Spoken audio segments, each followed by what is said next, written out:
And I don't want to yes, using it is present. For sure. Yes, I get you. Check.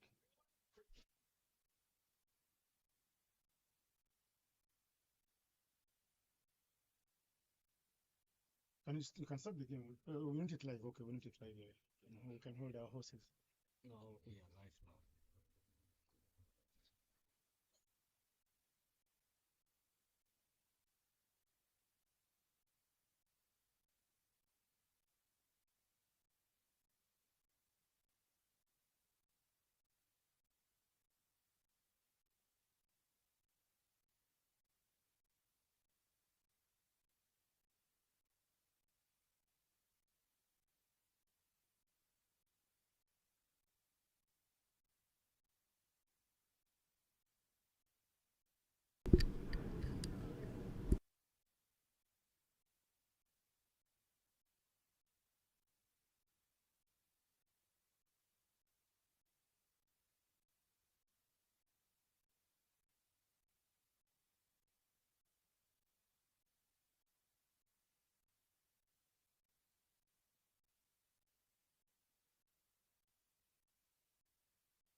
Good morning and welcome to Tax Cricket Oval here in Pretoria in Gauteng Province, South Africa. And we've got a warm-up match between the DP World Lions from Johannesburg and also the national team of Uganda. It's a T20 match, and I say good morning to you wherever you are. My name is Takarani Nechiaba and welcome to this match. As we see a nice cut shot there by the left-hander, but straight to the fielder, and there is no run.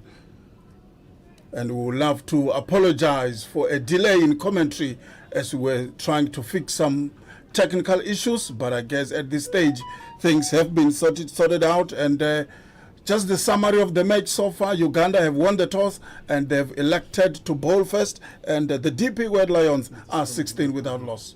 I will bring it up. Once again, beautiful delivery just outside the line of staff by Juma Miyaji to the left-hander Dylan Nicholas, and there was no run there. As I say, good morning to you, Innocent Ndaula. Good morning to you, Taka. How is your morning here in Pretoria? It's been good. It's been good. I'm from the eastern part of Gauteng, so coming this side, it's a bit warmer. It's a beautiful day indeed here in Pretoria. That's a beautiful shot. I think it's going to go all the way for 4. Yes, it does. It's the left-hander, Dylan Nicholas, who moved to 11 now. Really, the DP World Lions are starting to be as attacking as possible early on here in this match.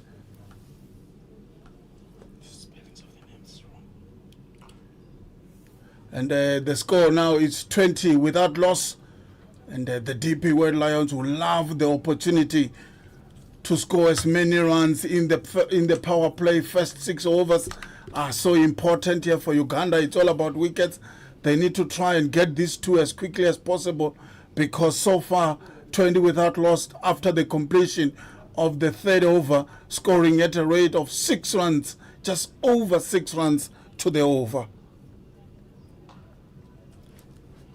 Bowling to the right-hander, good shot to mid-on. It will just be 1 though to the right-hander Ruben Dutoy, who moved to 9.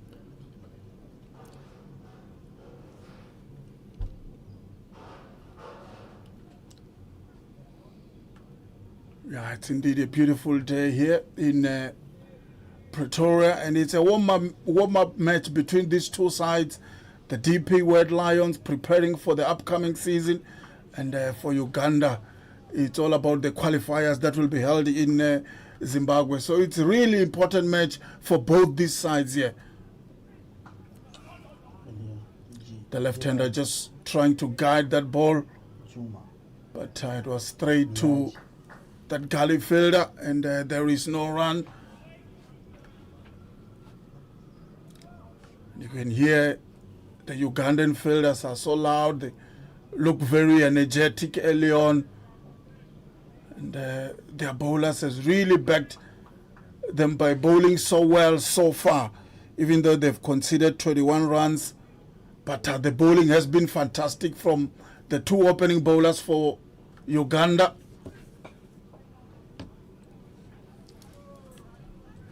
Straight to cover by Dylan Nicholas, who remains on 11 from 13 deliveries. He has hit 2-4 so far in the innings. And the score remains 21 without loss.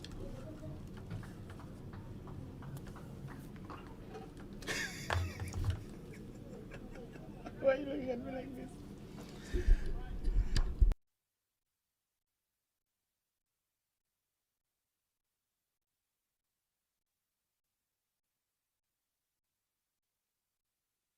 Don't worry about me, I'm just full of shit. It's a beautiful day. The Ugandans, of course, are like you heard earlier, here at the High Performance Center in Pretoria to prepare for the World Cup qualifiers. And it's a beautiful day for them. Where we come from in Uganda, Kampala, Sunday is a cricketing day. So all the guys back at home just know the church is done. And they're tuned in watching this stream. The cricket fans have been waiting for it. And they should be happy with the action as the young pace bowlers come through. They're trying to get a feel of what they will get when they go down to Harare and play at the Takashinga Club and Harare Sports Club. Big things expected of these guys. They were at the World Cup the last time round in the West Indies and the USA. And that is just like a year ago. But now things are coming through quickly, and hopefully they will be pushing and hoping that their second time lucky. Sometimes you create your luck by working hard. So the hard work here should come through for Uganda as they look to do what they did last time round. Good shot, but straight to the fielder, straight to middle fielder, and he's gone. And it's that wicket of the man Cosmos Keuta. You spoke about the warm-up matches, Uganda trying to get wicket as early as possible, and they've picked up the first one, and the DP World Lions are 21 for 1.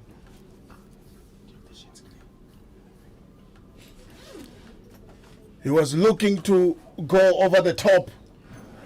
There it's the right-hander, Ruben Dutoy, but straight to that mid-on field, and an easy catch in the end.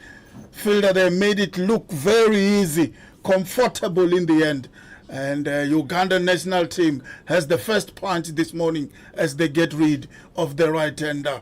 21 for 1 is the score. That was a beautiful catch taken by the captain of Uganda, Riyazat Alisha. Very comfortable right underneath it. It was an easy one. And the ball was a little too quick and heavy on the batsman. That's why he was unable to pull it all the way to go over the fielder in the 30-yard where Riyazat Alisha was standing at mid-on. At the end of the day, it's Uganda that have the catch. And the score is 22 for 1 after 4 overs.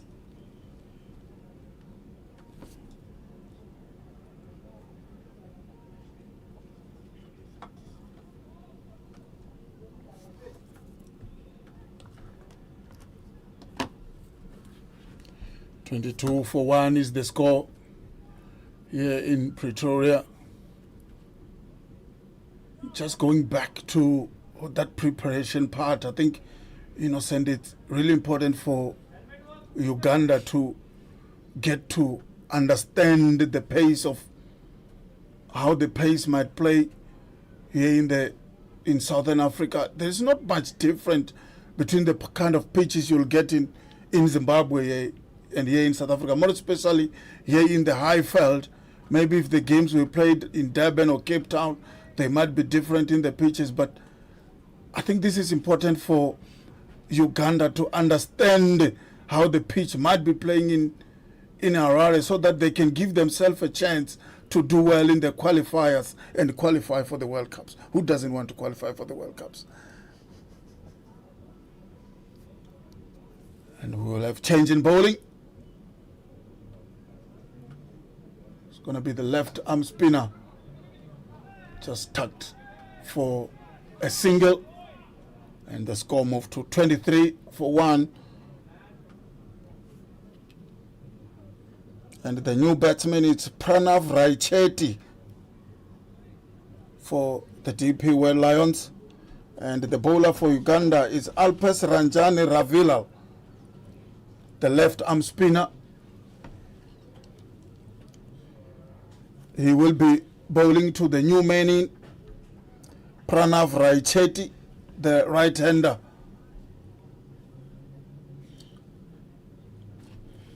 Left arm to right hand.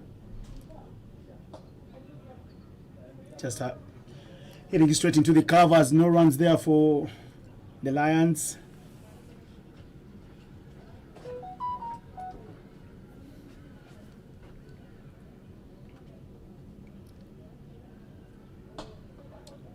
Down the ground, well fielded by the bowler himself, once again for no run. And I think what the spinner is trying to do here is try to put the new man under pressure early on so that they can create some dot balls and make him feel uncomfortable. Just tucked around the corner for a single, and Raicheti is off the mark. The score now moves to 24 for 1. Of course, the technical guys here are working their socks off to make sure you get that scoring up running on your streams. It will be important for you guys following the game to see how the numbers do rake in for the cricket cranes who are playing the Lions here. Beaten for all money. Beaten hands up there. No chance whatsoever. You're talking about the pitches here in Pretoria and the similarity with what will happen in Harare. Please go on. The mic is yours. The Ugandans will love to hear those stories and more.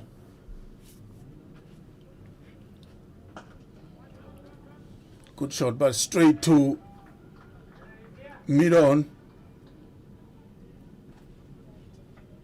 Yeah, so just to explain, we just finished winter here in South Africa, and the same as Zimbabwe. So most pitches will be very dry. Even if you can just look at the outfield yet, this tax oval, it's very dry. So you expect the pitch to have a bit of bounce, maybe a bit of turn. It's going to be dry. So the similarities between the pitches here and the pitches in Zimbabwe. I was watching when South Africa was playing Zimbabwe, some limited over cricket there last few weeks ago. There was a lot of similarities in terms of how the pitches played in Zimbabwe compared to what we normally used to here in South Africa. You will get bit of bounce. You will have bit of carry. You saw when the spinner was bowling, you spoke about beating the bat, all hands up earlier on. And that's what happened here. You find the spinners getting that extra bounce and making it difficult for the batsman. Another change in bowling. Down the ground by the left-hander. And they will settle for a single. So there is so much similarities of how those pitches will play in Zimbabwe to what they're experiencing here now. As we can see, the Ugandans are so comfortable in using the spinner inside the power play. First 6 overs, only 2 fielders are allowed outside the 30-yard circle. Didn't time that one as well. A good Yorker length there by the bowler. The batsman, Rachetti, couldn't get underneath that one, and the score remained 25 for 1. Of course, bowling there is the old man, or call him the youngest man on the pitch. At 45, making 45 later this year. Frank Nsubuga. He's played for Uganda since 1996. Wow. I don't know what you were doing in 1996. But well, he was winning honors for his country. He's been hit over the infield, but it won't go to the boundary. It's a big pitch, a very big playing surface here. The oval is large. And for you to muscle it out of the park, you really have to have some big muscles.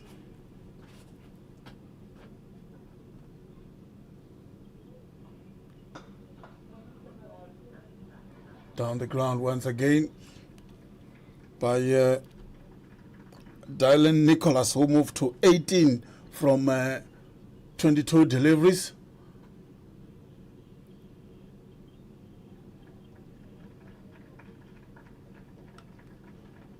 Of course, a big facility here. You could be hearing some hand claps around the oval. The net bowlers are in the building for a session. It's always called the High Performance Center. Every glance, every glimpse, every glare, you get to see some action. The rugby, the tennis. There was a G200 tournament as well going on. Teams have flown in here from South Africa, from Australia to come and do this work. The team list now. Now I'm busy.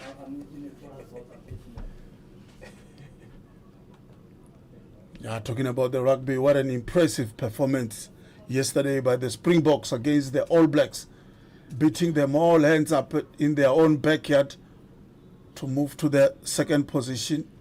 There was also a lot of good rugby on the TV from the local franchises, the Cheetahs, the semi-finals. It was high-octane rugby and very impressive to watch. Tells you South Africa are brewing something special If it's a cup of tea, it is boiling at 200 degrees Celsius. Down the ground, straight to long on. Yeah, talking about sports in South Africa, there was a big game, football game yesterday, the MT8 final between Orlando Pirates and Stellenbosch FC. My favorite team, Orlando Pirates, was able to clinch that trophy for the 4th consecutive time. So well done to the Buccaneers. But back to cricket. Well, if you talk about football in South Africa, I tell you, it's a makosi for life for me. We're at different ends. But we won't be pulling any punches because the cricket is nice. That is hit out of the park.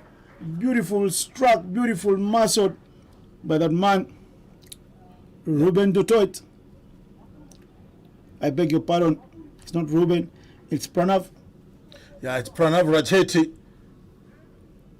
Going down time this time around for maximum. Beautifully hit by the man who replaced Ruben Dutoit. South Africa on the charge here right now. 36 for 1 is the score.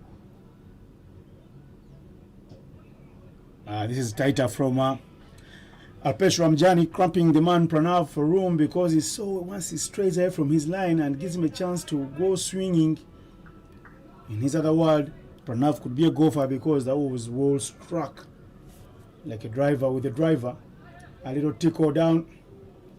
Will be 1 maximum runs there to the total. Pranav finding his groove. He moves on to 9 from 7 balls.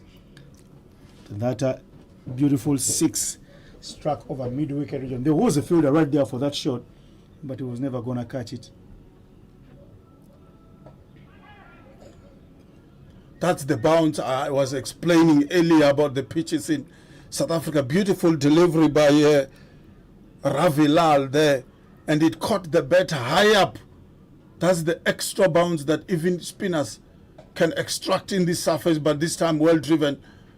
It's just going to be 1 though. So that's the kind of bowling you have to do in this kind of pitches. We have seen in this over that he varies the length so well. He was able to bowl fuller.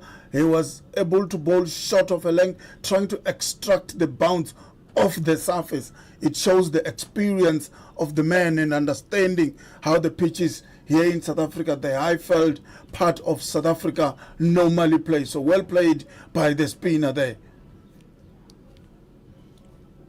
Overs coming through quickly here. You look at the scorecard and tells you that the Ugandans do bowl their overs very quickly. They use the spinners in the power play.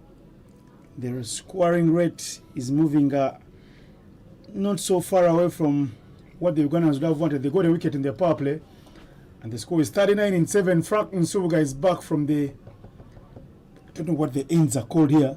Should we call that the Centre of Excellence end? Because right there is the Centre of Excellence of Cricket South Africa, and right this side I see we have the netball courts and the basketball. It'd be nice to know what the ends are called. Yeah. So I'll find out from one of our caretakers here. No runs. Frank Nsubuga being miserly in his spell up front here. Of course, the Ugandan fans back at home be looking at this squad selection. Look at the keeper. Cheeky over the head of Henry Senyondo. That was very good improvisation. He will chase, but he will give up 4 runs. Even the greatest sprint of the world in my time, Safapol, would play second fiddle in that chase. Yeah, innovations there by Pranav Racheti. Using his feet well, using his strength well over the short fine leg fielder. Runs being scored, runs are flowing here for the DP White Lions. This time down the ground for just a single past the keeper.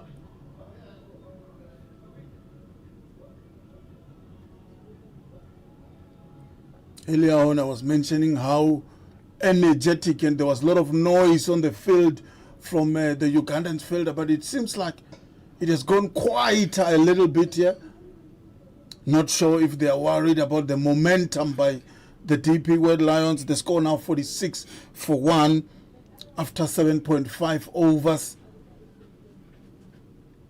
This is now looking to be a good start by the DP World Lions. Down the ground once again, and they will settle for thinking of 2. And Rachedi was quick to say no. They will settle for just 1. And the score is 47 for 1 after the 8th over.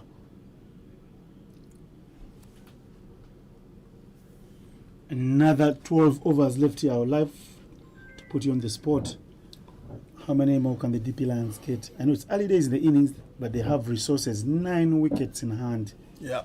And they are 47 in 8. Please go for it. Make a prediction. Yeah, I think anything less than 140.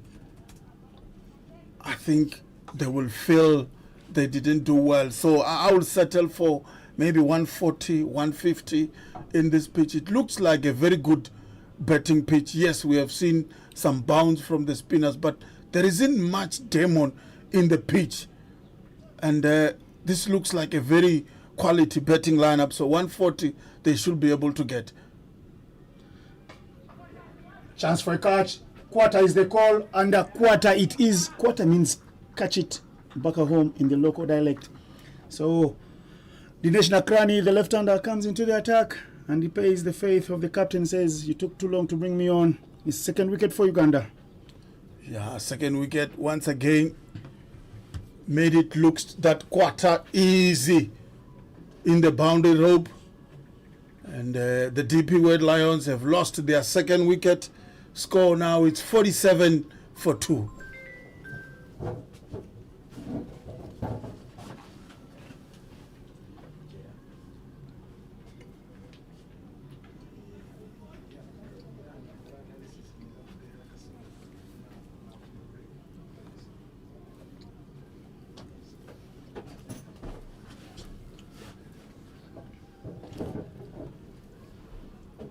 Yeah, they were looking to step on the gas here. You can't fault them. The DP World Lions. But they lose a second against the run of play.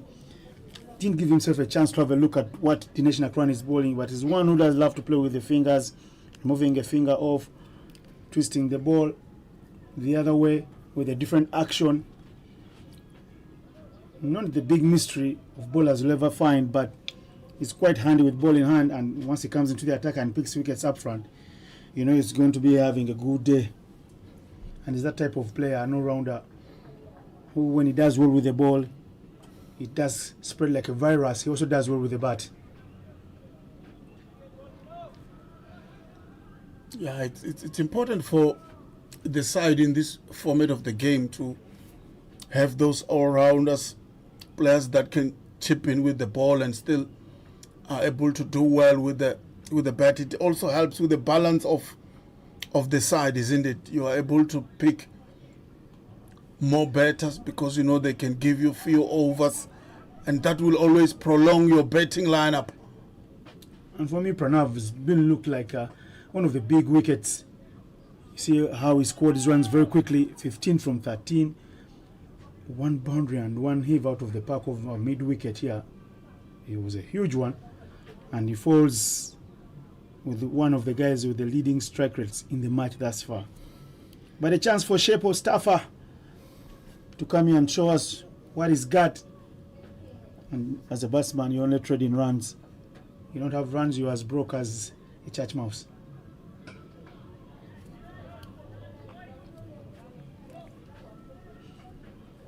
The half century does come up for the Lions.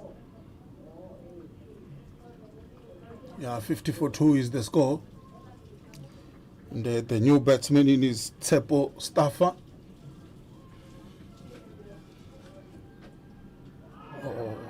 Beaten, big appeal. Is he gone? Yes, all celebrations around the park for the Ugandans. Young man, Shepo Staffer. No answers to the questions being asked by Dinesh Kumar Nakrani Maganlal, who picks 2 wickets in his first over today. And the DPY Lions, who are moving at 6 per over, are in some sort of trouble now. Yeah, some sort of trouble now. 50-3 is the score. He played for the turn there, but that delivery went straight on with the arm and crush the stumps. And the score now is DP World Lions 50 for 3. Maybe they're in a spot of bother right now. Early days, literally we know in T20 cricket, there's a lot of firepower. There's a lot of firepower in the squads. There's a lot of firepower in the squads. It's easy to say that a team can have a guy coming through at number 9 and give you 40 from 20. That is as precious as a ruby.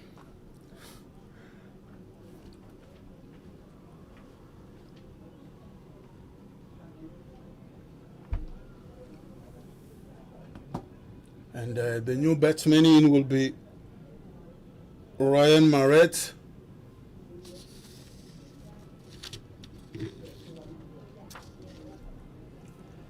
The DP World Lions 50 for 3. Beautiful delivery for this man that Innocent has spoken so well about him.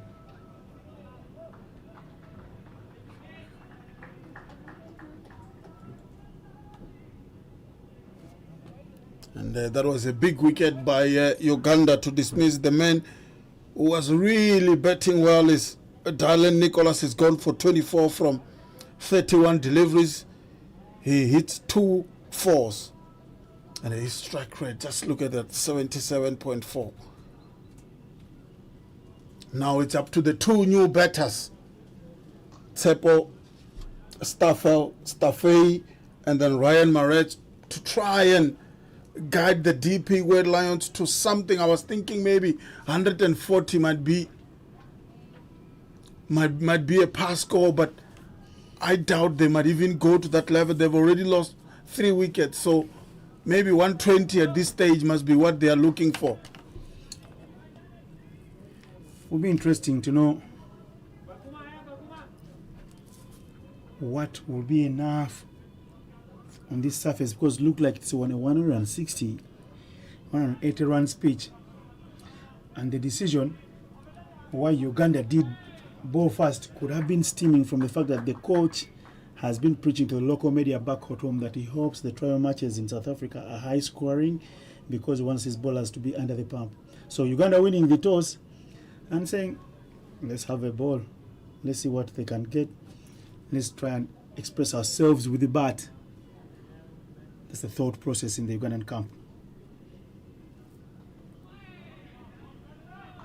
A bit slow at this time. Yeah, the Ugandans, the spinners have varied the pace so well in this pitch. And it's still early on in the day. There might be chance of a run out there. There might be something in the pitch. And good effort there by the Ugandan fielders. They really are now coming to the party in terms of fielding and trying to get another wicket here. And just going back to the pitch. It's still early on in the day. The pitch has not been baked yet, but they're still able to vary their pace so well, as we see now. The right-hander playing that one down the ground for a single.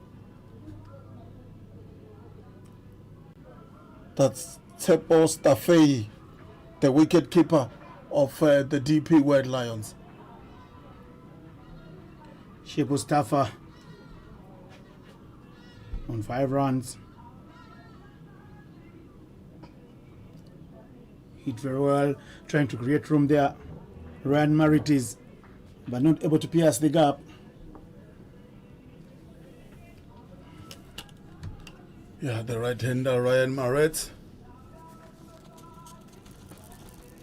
opening up the offside, just guides it through that cover region for another single.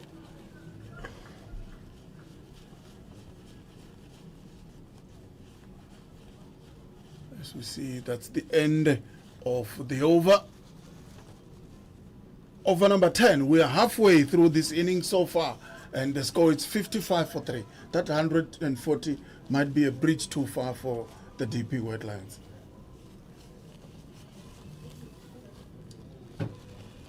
Let's say we see now The umpire has called for drinks.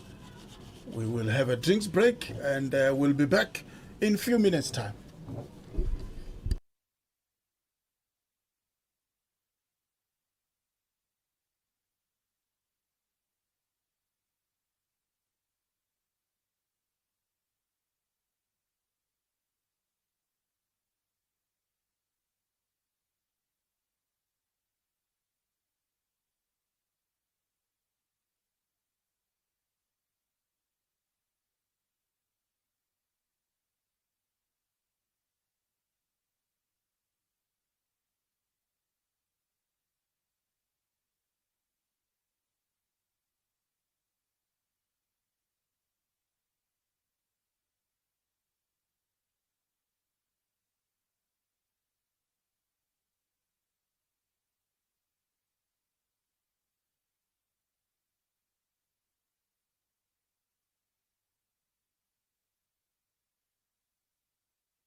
We're back from the drinks break, and if you've just tuned into the live stream, you know that it's the DP Wild Lions 11 taking on the Uganda 11.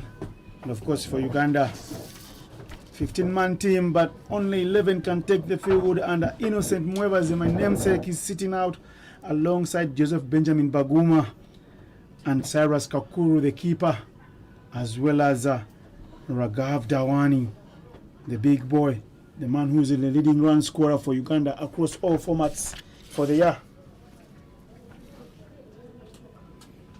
Coach going with Gaurav Toma, a newbie in the team, to keep the wickets. And as well, you will see that man, Mr. Sumit Varma, as well in the side. You can call it a mini debut of sorts for them. It's not a full international. It's a friendly, but at least they get to wear the lemon yellow, black and red of Uganda, the Pearl of Africa, against another team wearing the gold yellow, the DP Wild Lions. It's the battle of the yellows. One is a lion, another is a crane. Will the crane fly over the lions? Robinson Obuya doing some groundwork fielding. He makes a mess of it. You won't see it on the screens, but it's a boundary, and Nakrani does give him the glare.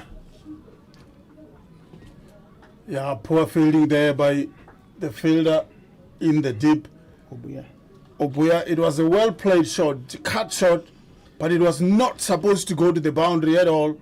There was protection in the deep, but like you said, he really made the mess of it and giving free runs here to the DP Wild Lions. Again, they are going for power. It's a fine stop from that guy. Whenever you see him, you know him, shot number 14, the youngest man on the pitch, 45 years old.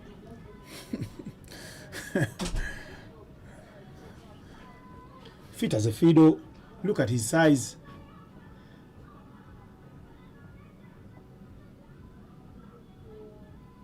Short. Past the captain. Juma Miyagi, the vice captain, picks up nothing because he is watching. And then they take him on for the third. Chance for a run out. Yes, he pays the price. He took on the arm for one of the strongest, youngest players in the cricket crane setup. He was caught fumbling and napping at the first time of asking, but he makes hay while the sun shines at the second time of asking, dismissing a man who was looking to get his innings reignited just after the drinks break. Yeah, the Ugandans picking up wickets at regular intervals just after the break interval. Yeah, a really poor running between these two, and once again gifting the Ugandans a wicket. They'll be happy with this after they've given the DP World Lions an easy 4 in the same over, but they managed to rescue themselves here, picking up the 4th wicket through run out, and the score now 60 for 4. The DP World Lions are in all sorts of trouble right now.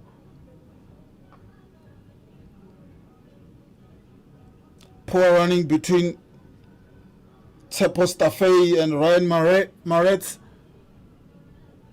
Not what you need at this level. Play against a national side that they are hopeful that they might be at the World Cup. That was really, really poor running between the two batters. And then the new batsman in will be Yusuf Raval.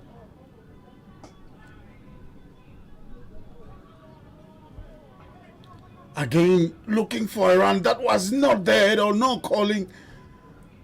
But they managed to settle for a single. And that energy that I spoke about earlier from the Ugandans, it's back on again, and you can't blame them. They've already picked up 4 wickets, and the DP World Lions are just having 62 runs on the board. Good start this by Uganda. That's what you need when you win the toss and elected to bowl first. Yeah, of course, you're a new team, you're new in town, you're playing against a team that has played here many a time, and you would like to see what the opposition know about the local conditions because they're the homeboys. And it's very nice to exercise early demos into the surface. Like you see Uganda, they are tightening and squeezing. They bring on another spinner in Henry Senyo. Look at that throw from Frank Nsubuga, 45 years young. Yeah, I love this by Uganda. South African batters are so comfortable playing pace, and once you slow it up, once you bring in the spinners, they tend to struggle a bit. And you can see by the running between the wicket that they are in all sorts of trouble because of the slowness of this pitch. And now Uganda, the slow bowlers have bowled so far, just like that. He cramped him for room. He tried to back away leg side so that he can open up the offside. But he really struggled. That's good bowling.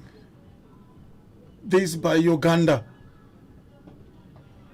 Once again, another dot ball. And a dot ball is like gold in this format of the game. This is fantastic spell of bowling by the Ugandans.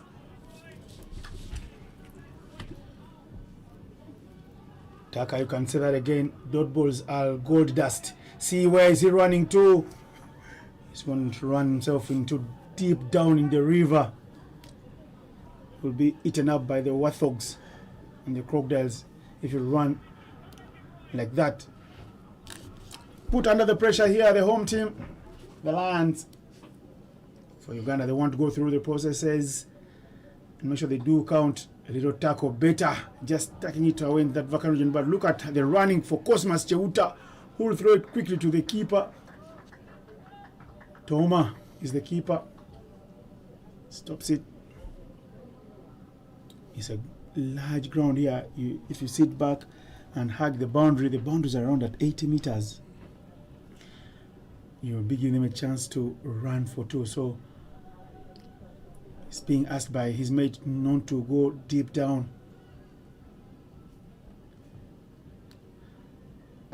Hit down. Back to the same man. They look at him and they are thinking, can we take off a second? But I tell you, every time you try to run for a second off a pace bowler, those are the strongest guys. Those are the guys who spend more time with the strength and conditioning coaches. You could pay the price. End of the over now. And the score is 68 4. Yeah, 68 for 4. End of a good Sinyondo over.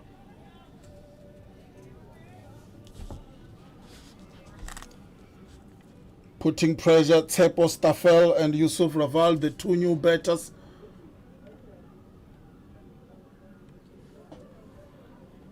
I like the bowling action of this left arm bowler. Easy approach to the wicket.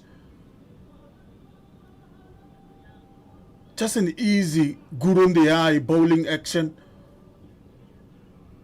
And you spoke about his ability as an all-rounder. Just look at that. Just look at the bounce.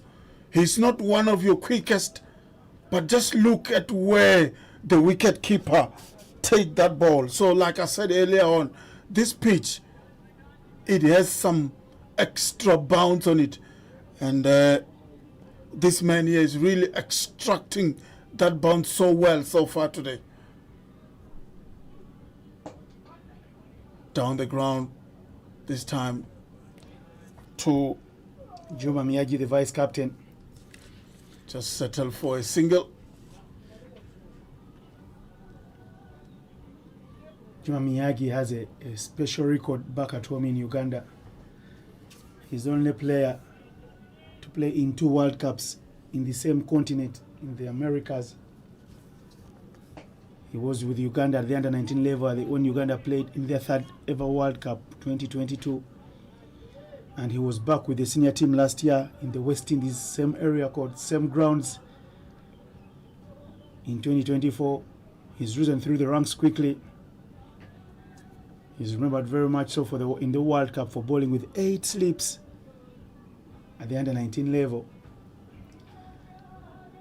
And in the senior colours, Juma Miyagi has gone on to captain the side in the absence of Yazat Ali Shah, who was crocked a couple of months ago in a home tournament called the Pearl of Africa Series. And Uganda did upstage number 14 in the world in UAE in those series. Juma Miyagi winning 6 tosses and winning 6 matches. Wow. Interesting story there, Innocent.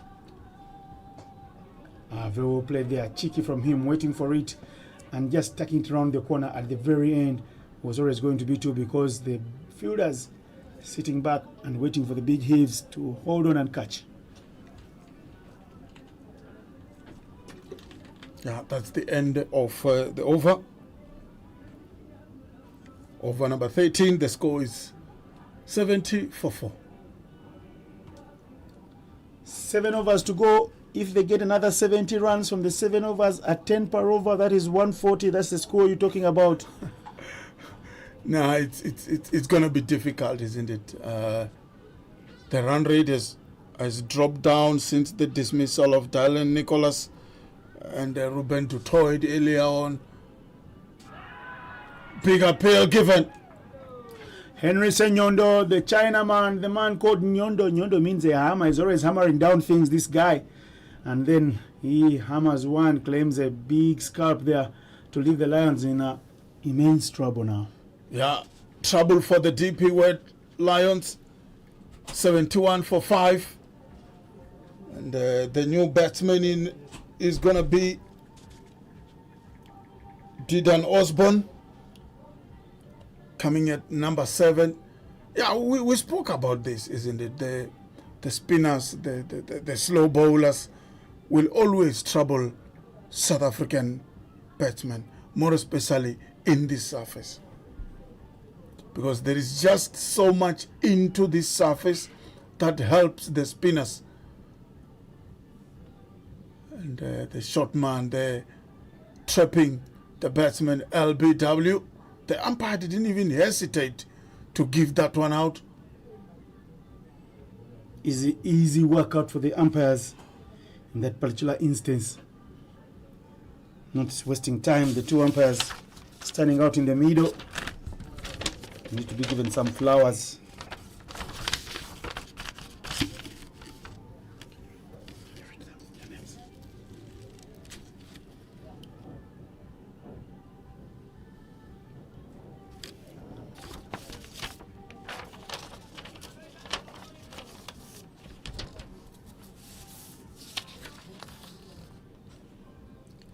Didan Osborne come through to bat at number 7. And guess what?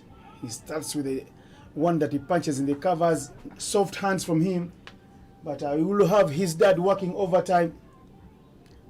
Stacey Osborne watching from the sidelines. Doing some videography for the son. Senyondo very wily. Senyondo Henry coming back into the side. Missing out on the last series, the Palovka series. He wasn't injured, but well, he missed out. And here he is saying, this is what you missed, guys. Over the top, inside out. That's a very beautiful shot. It won't go there to the boundary because it's a big boundary out here, but it will get a couple to get his innings underway. Yeah, beautiful stroke. That is understanding that there is a fielder inside the circle. Just hit it over the top.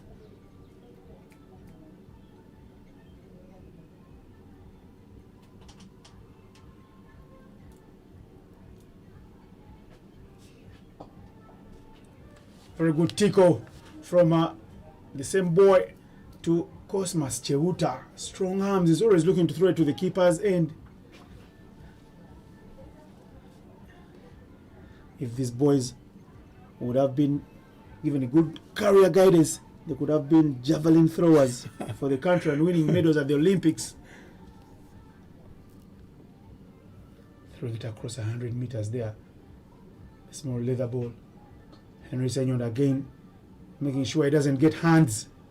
But they take on Frank Nsubuga, who fumbles. A rare occurrence from him.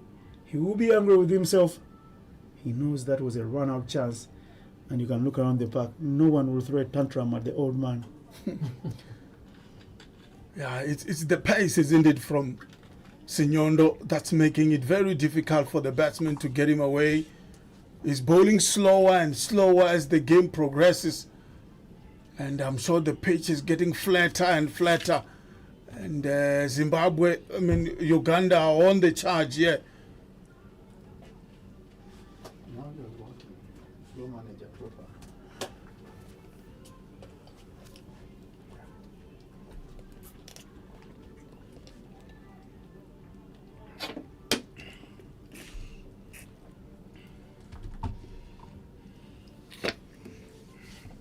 Everyone's saying South Africa is just fresh out of the winter season and the cricketing season is on. And I can tell you the weather conditions here a bit more like what it is in Uganda currently.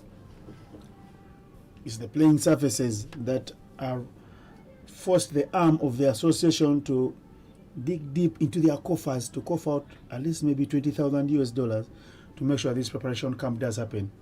It's 1 week, but could mean the whole world to the entire nation if these boys go on and qualify for the World Cup.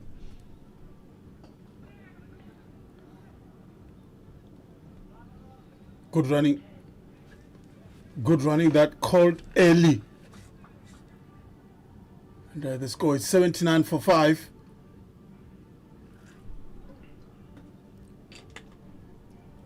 .2 overs has been bowled so far.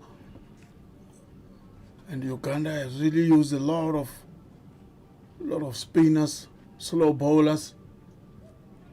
Wanted to cut that one, but completely miss it. And like I said earlier on, I like this bowler, McNally. I really like his bowling action. There is that easiness about his bowling action. Just look at that. This time, beautiful played through to that mid-wicket region for just one. Just looking at the fielders patrolling the boundary. Right now you've got 1, 2, 3, 4, 5 fielders patrolling the boundary rope for Uganda.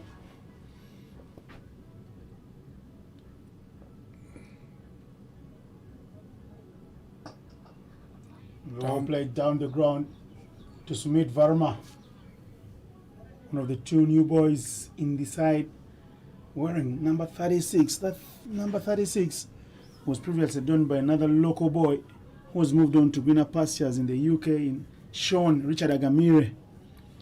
Richard Agamire was another gun player, good with the ball. And some lusty balls at the very end. Chance for a catch. Hit over Juma Miyagi. Yes, it is. Poor judgment from the youngster. He had all the time in the world to take a cup of tea and swallow that one. But instead, he ends up with a skull on his face.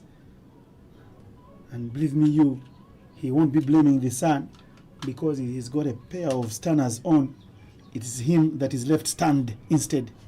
Yeah, I completely misjudged that one. Move few steps forward, then realize it's gonna flow over his head.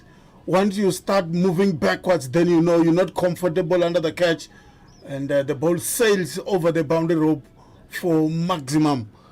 And maybe that's why we spoke about earlier about the fielders patrolling the boundary. Maybe he should have stayed in the boundary rope. He was few meters forward. Maybe that's why I couldn't pick that ball up so well. Yeah, you pay the price sometimes because thinking that maybe it's going to stay high up in the air, but well, it got the height and the distance over him, and he's not one of the shortest players on the park. Could be the second tallest, and they want to. The running between the wickets has been superb from these two. They take two of Cosmas. Henry Senyondo. We will demand more from the boundary riders. Moving on nicely, we're into the last 5 overs here. They realize they've got 5 wickets in hand. 5 wickets in hand won't necessarily mean they have runs in hand, but they have to motor on going on here. Yeah, this partnership is starting to bother the Ugandans a little bit, more especially with that maximum.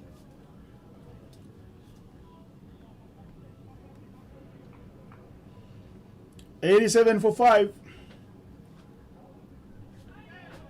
Wide it is. The Ugandans don't give away many runs in extras, and believe me, that is the second extra of the match. 2 wides given away so far. You know very well that in T20 that could be the difference, the win margin. Cheeky from him, but straight to Dinesh Kumar Maganlal, who picked up 2 wickets in his first over and has continued to bowl very well. 2 for 20 in his 3.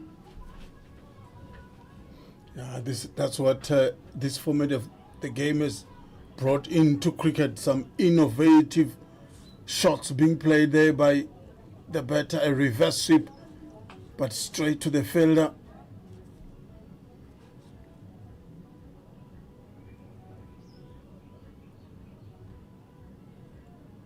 Nicely played. It's going to spin away from Juma. Yes, it was always going to do so. Nutmeg by the ball.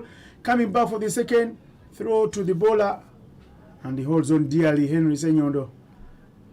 He's put on the miles. He's put in the miles. Hard to fault a player when they put their bodies on the line. It's a good workout, yeah. You earn your money like that as an athlete. That's what you signed up for. You're not a commentator like Taka.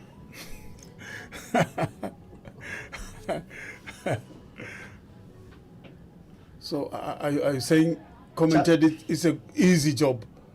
That one has gone all the way.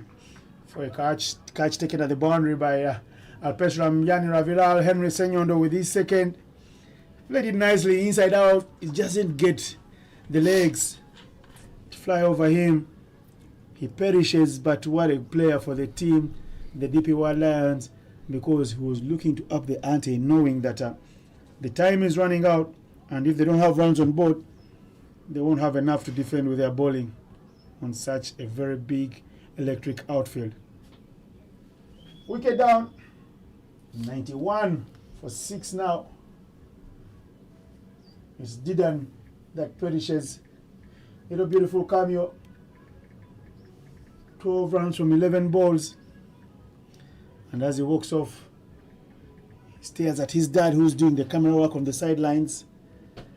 And the dad says he will be driving him away here. If he needs a chopper, he will get one to the next ground because he has another match at 2 p.m. And the new batsman in it will be Greg Ford. 91 for 6 is the score.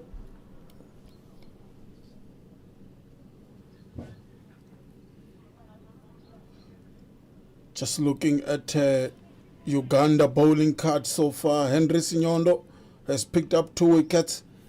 Dinesh Nakrani 2 wickets also, and Cosmos Kuyuta just 1 wicket. And the other wicket was a run out. New man in is Greg. Greg and Yusuf. Yusuf already there into the 10s. He's on 11. He will be on strike.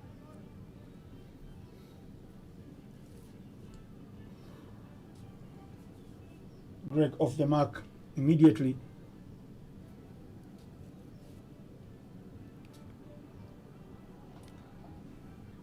Chance for 2. They call for 2, yes. Will be easy. Frank Nsubuga on the right arm of break bowler running past the slow left arm.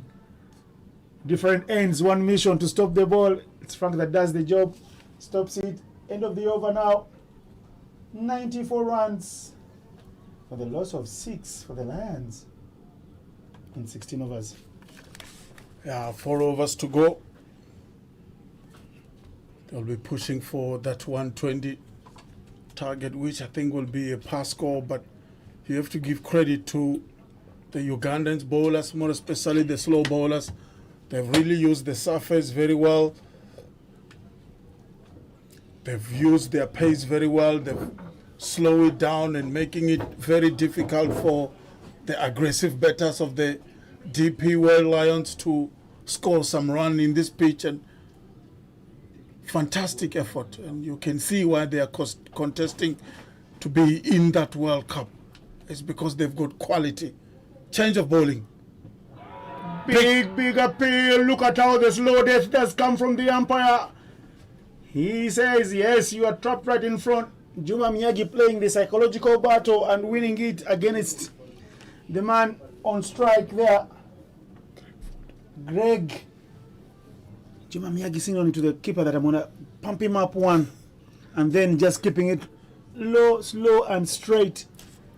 Trapped leg before wicket is Juma Miyagi and the Ugandans that celebrate a big wicket. 94 for 6 becomes 94 for 7. Yeah. Another 23 balls left in the innings.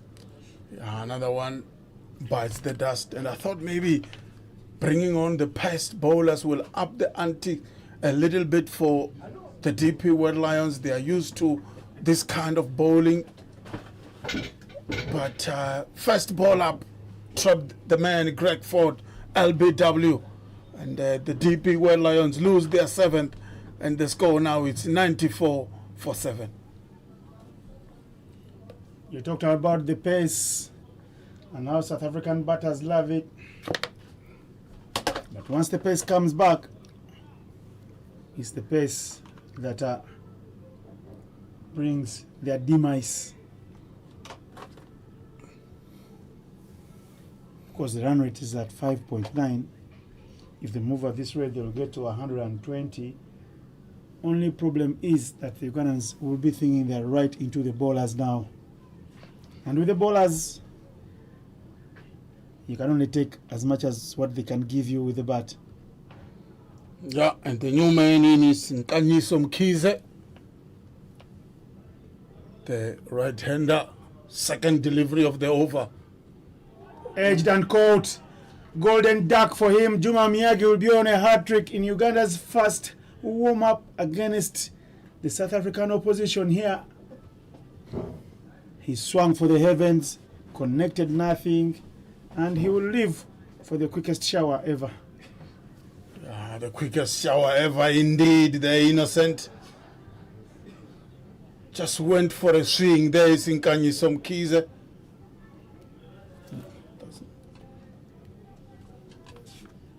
I beg your pardon, it's not Nkanyiso Mkhize.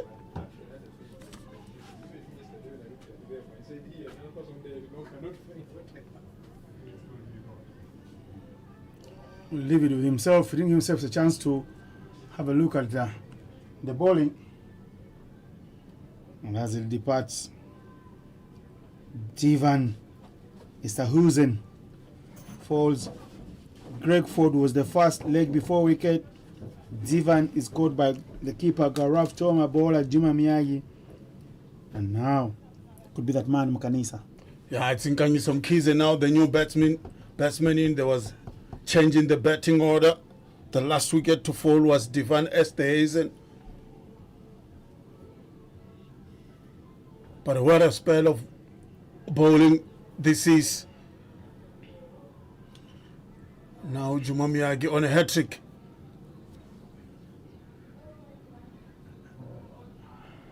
(94 for 8) is the score. 2 quick wickets that the Ugandans need right now to close off this innings. But here we are.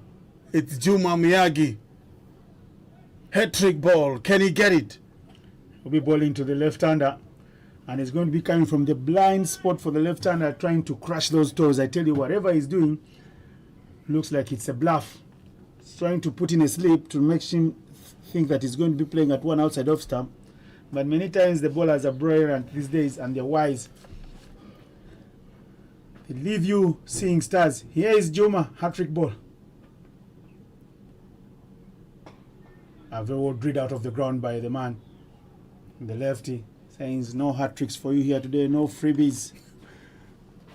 Yeah, and Kanye some keys off the mark there. Score now move to 95 for 8. The DP World Lions moving slowly towards that 100 mark. That 100 runs.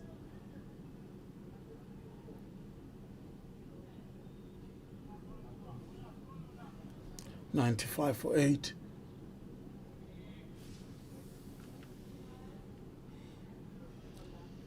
Just looking at the field right now, you've got point, and then you've got fielder patrolling that cover region in the deep, and then you've got mid-off just guides through to that third man region. They're quick running between these two, but they will settle for just a couple, and the score move to 99 for 8. 99 for 8. 1 run shy of that psychological 100. 3 coveted figures in cricket. A feat of sorts for many a team. Juma Miyagi. We will play it again. This time round, they won't get 2 because that moved quickly to Henry Senyondo, who's sweeping at third man region. The 100 does come up. Still a delivery left in the over to be bowled by Juma Miyagi. Man nicknamed the Nago Express. Nago is small ghetto area. Call it a settlement from people from northern Uganda into the city center. Okay. Where the dreams are alive, a place that has produced many world champions in boxing for Uganda, hockey superstars, and now cricket heroes for the nation like Juma. Touch and go, they run quickly. Reset Ali Shah wants to have a share of the stumps. But Garaf Toma, the keeper, is not in position, so he says, let's give them 1, not 2. It's the end of the over. And the score is 100. Why do we have less? Yeah, it's 100 for 8. The DP World Lions. The Ugandans has been bowling well so far in this innings.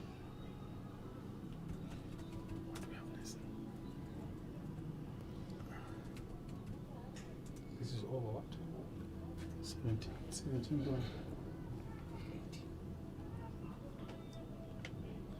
Well, the scoreboard does say this, the score is different. It's 99. Yeah, I think we were 2 runs ahead. Are you adding runs on the Ugandans, Innocent?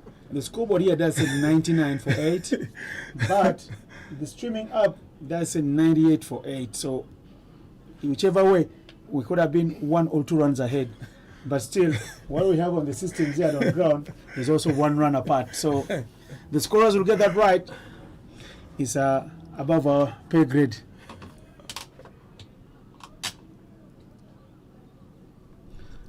From one pace bowler to another. Here is Cosmas from the center of excellence end. Hit. Not enough meat on that one. Yeah, I didn't really time it that well. It's Nkanyiso Mkhize will settle for a single. Now the score is 100 for 8. 100 for 8. Rightfully so. And I can see that the scoring up does catch up with the scoreboard. So seamless. All in unison now. Sometimes as a batter or as a tail ender, when you see the pace bowlers light up, you think, well, they're going to be bowling in my zone because I've been hitting the bowling machine evening in, evening out. But the pace bowlers lately come with a lot of trickery. They bowl a lot of slower balls. Sometimes they'll just roll their fingers over the balls, get it out of the back of the hand, and they do a lot of things these days. And here is Cosmas. What does he do? Real good pace from him now. One picked up to Kanyiso. Another one is a bumper delivery. It's telling him to smell the leather. Yeah, Yusuf Raval there looking to just guide it over the wicket keeper, but no contact whatsoever. And with this just over 2 overs left, you expect the DP World Lions to be a bit more aggressive. And talking about aggressive, he played that so well, but well fielded in the deep. And they will settle for 1. This outfield is so quick. That ball moved very quickly to Juma Miyagi, who swept the boundary all throughout the innings. And because he's a bowler and he's got a good hand, coaches always demand that the best fielders, many times the bowlers lately, are at the boundary, and the batsmen with the quicker reflexes do the dirty work in the 30-yard arc. As we see the man with the golden arm, Sinyondo, just in front of us here, fielding at third man. Making hay at the very end of the innings is what the two guys here, Kanyiso and Yusuf, are doing. Kanyiso getting the singles easy peasy like a seasoned batsman, while Yusuf gets to motor on and score them very quickly.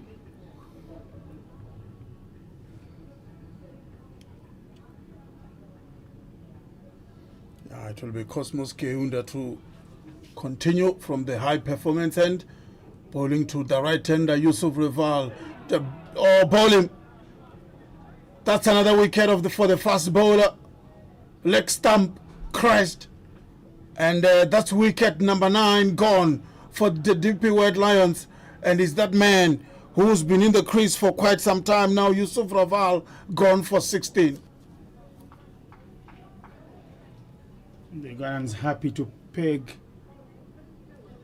back the Lions every time they look like to up the ante of scoring. 120 now does look like a pipe dream. Yeah, it's now a dream, innocent.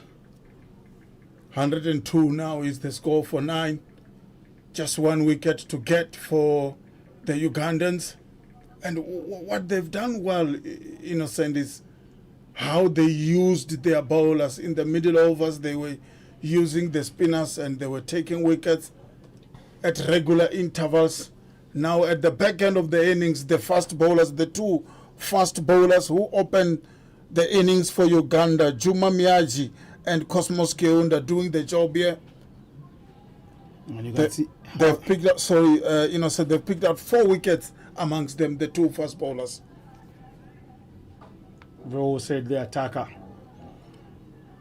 Wicketless at the very beginning, Juma Miyagi, his 2 overs had gone for 12 runs. He comes back and bowls his third, which was over number 16, and picks up 2 wickets for 5 runs in that over. He was on a hat-trick at one time. And here is Chehuta looking to wrap up things with it. Number 11 batter. A Yorker full and straight, it's wide. 3rd extra from Uganda for the game. trying to wrap up things. You see tailender, and many times many boys bowlers are both tailenders, so they want to go for the kill, and they're overzealous, and that's why sometimes the things go haywire. That was wide and wild from Cosmas. Yeah, you can't really blame him, isn't it? They've done well so far in this innings. See what the man does. Zakele, he just laps it to the fielder at mid-on. Yeah, Zakele Kozaje, just no foot movement, Yeah. no nothing, just stand and deliver. No delivery this time around. The courier guy doesn't report for duty because there are no runs there. It's the end of the over. 18 overs gone. 103 for 9.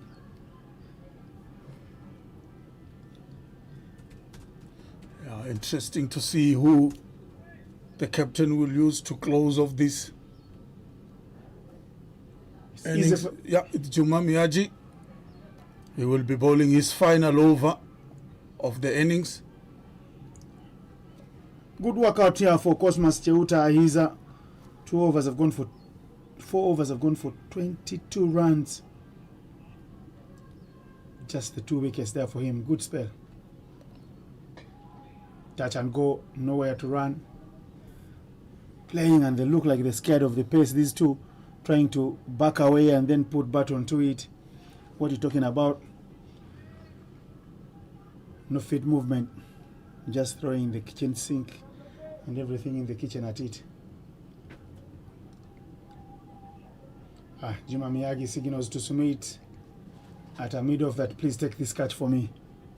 Let's see how he goes about the business. Misses it all. Back-to-back dot balls. A fine spell for Juma Miyagi at the back end. He was going at 6 per over up front. Comes through. First over he bowls his third. Goes for 5.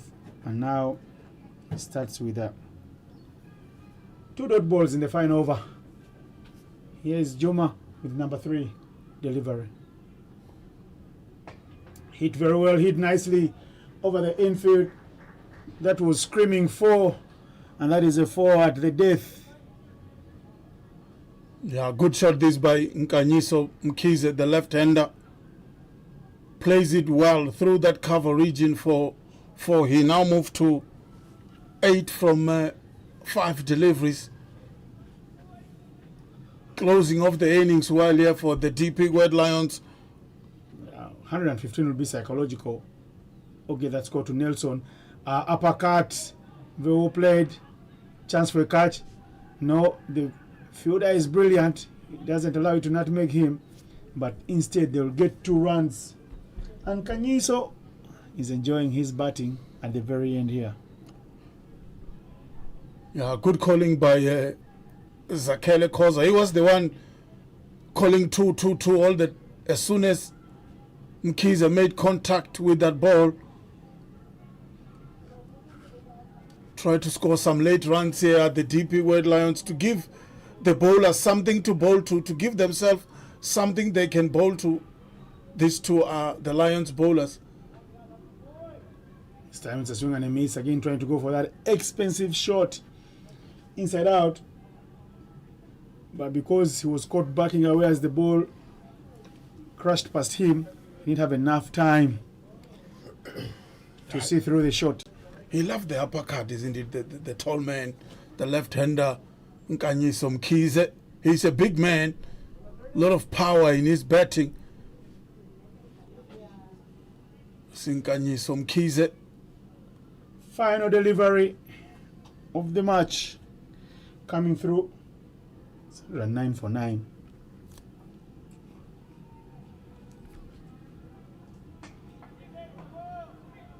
Chance. Gone. Good catch. Good catch there. Diving to his left. Made a lot of ground there to try catch that one, and he complete a good catch indeed. And the left-hander Nkanyiso Mkhize perishes for 10 runs. end of the spell here, end of the innings here. The first innings does come to an end.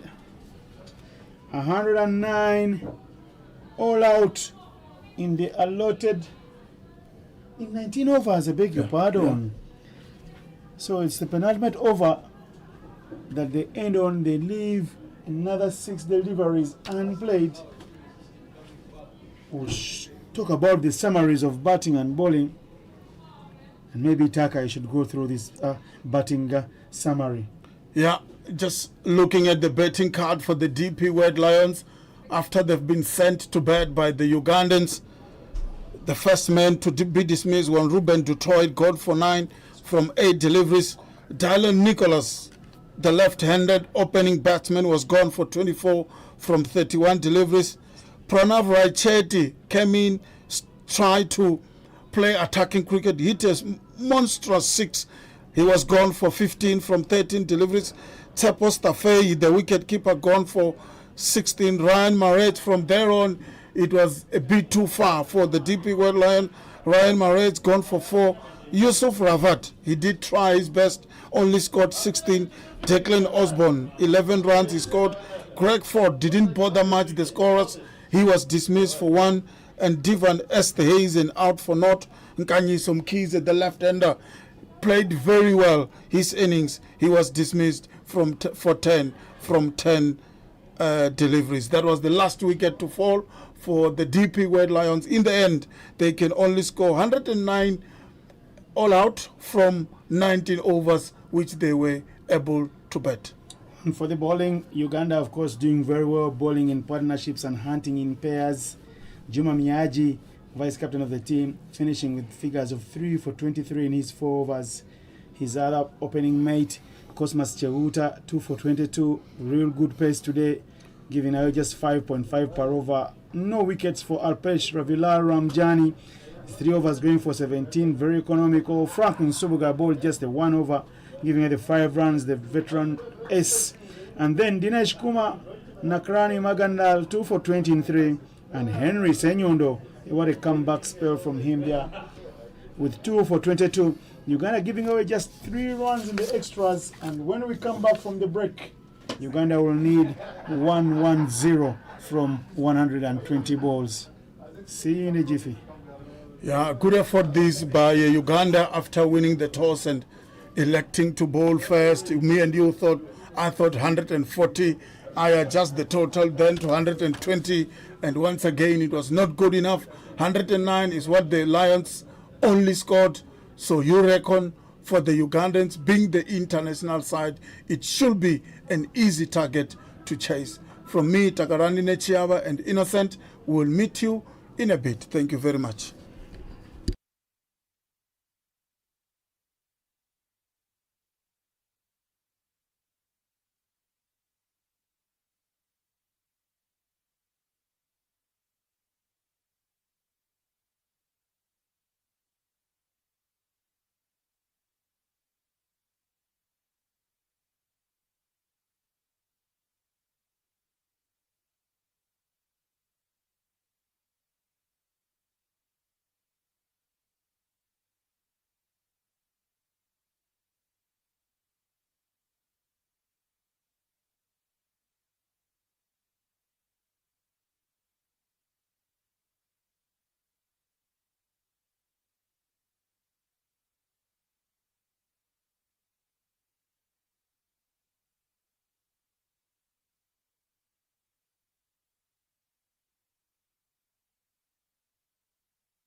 Welcome back to Tax Cricket Oval here in Pretoria.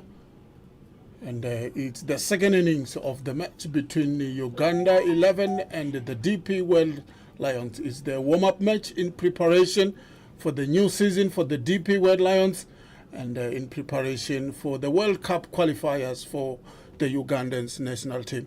With me on commentary, I've got the Ugandan legend, Innocent. Welcome back, sir. You'll get me crucified back at home. You call me a legend. Yes, I may be a legend for other things, but not cricket. At least I didn't mention which thing, right? Well, thanks for the flowers, Taka. It's not every day that someone calls you a legend. I am in good company, good voice in Taka. And here the Lions will look to make a feast of this chase for the Ugandans. It's the battle between the yellow gold and the lemon yellow. Of course, the yellow gold are the Lions, and the lemon yellow are the cricket cranes.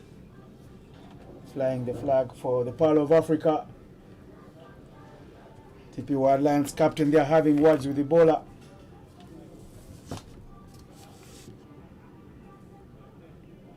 Captain Staffe Shepo didn't get many runs with the bat. Just a little cameo. His fast ball. Touch and go, easy peasy. Just taking that one down to third man for a single. Yeah, that's the kind of shot most experienced batter will use to get off the mark in this format of the game, more especially early on in the innings, trying to see how the bowlers will be bowling, how the pitch will play. You normally just play a guide just through that third man region, and Ugandans are off the mark straight away. Like I said, this is not a debut, an international of sorts, but it's a debut of sorts for that man who scored his first run for Uganda now, Gaurav Toma. You will be remembering that he scored his first run at the Tax Cricket over here, the HPC in Pretoria. And here's a man who has scored many, and some, including a century. He drives like an Englishman, and he gets one from his favorite shot, Shudip Mangela. Yeah, good start this by Uganda. 2 runs of the first 2 deliveries. No shot in anger yet from the Ugandans so far. They are not really chasing a big total. They need 110 to win this match after restricting the DP World Lions to 109 in 19 overs. Good effort with the ball by Uganda earlier on. T-Code, fine, down to deep square leg. Toma is striking it at 100 early on in his innings. I beg you.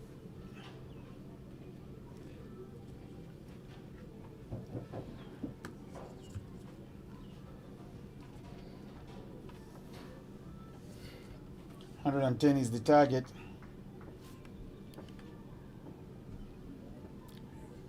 Craig Ford is the bowler. Running hard between the wickets here. Mangela looks back to Toma, who is not interested in what is happening. He says, well, hold your horses. Let's grind. If you ask the batsman if he intentionally played that stroke, he will say yes.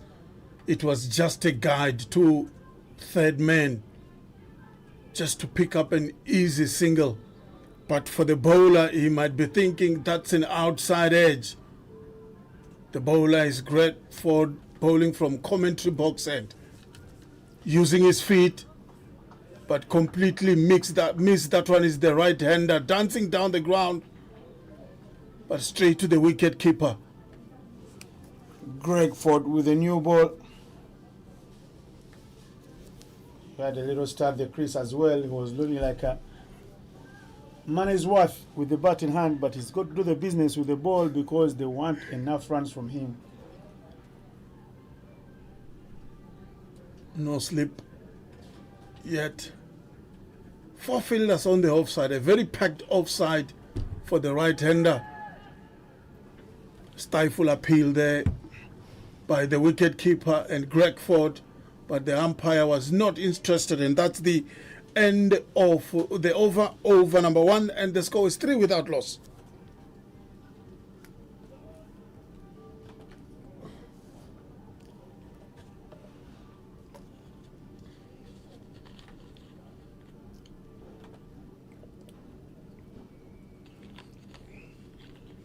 Greg Ford has gone to St. John's College. Just tell us a little more about St. John's College and what you know about their cricket there. I have no idea. No idea, Innocent. There's so many colleges in South Africa. He's gone to St. John's College. I can see here his profile. Do you know which province is that? Should be here in Gauteng. Yeah. Probably the Joburg part of Gauteng. Yeah. From a place where the pride of the Lions does come from, in Gauteng. 4 without loss in the first over. They turned to spin immediately.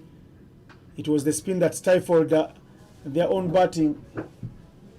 And they will say, we'll pay you in the same currency. Mangela on strike.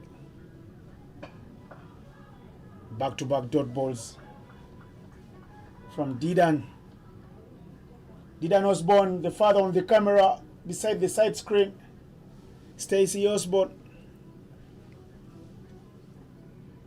And got past 10, but he fell immediately.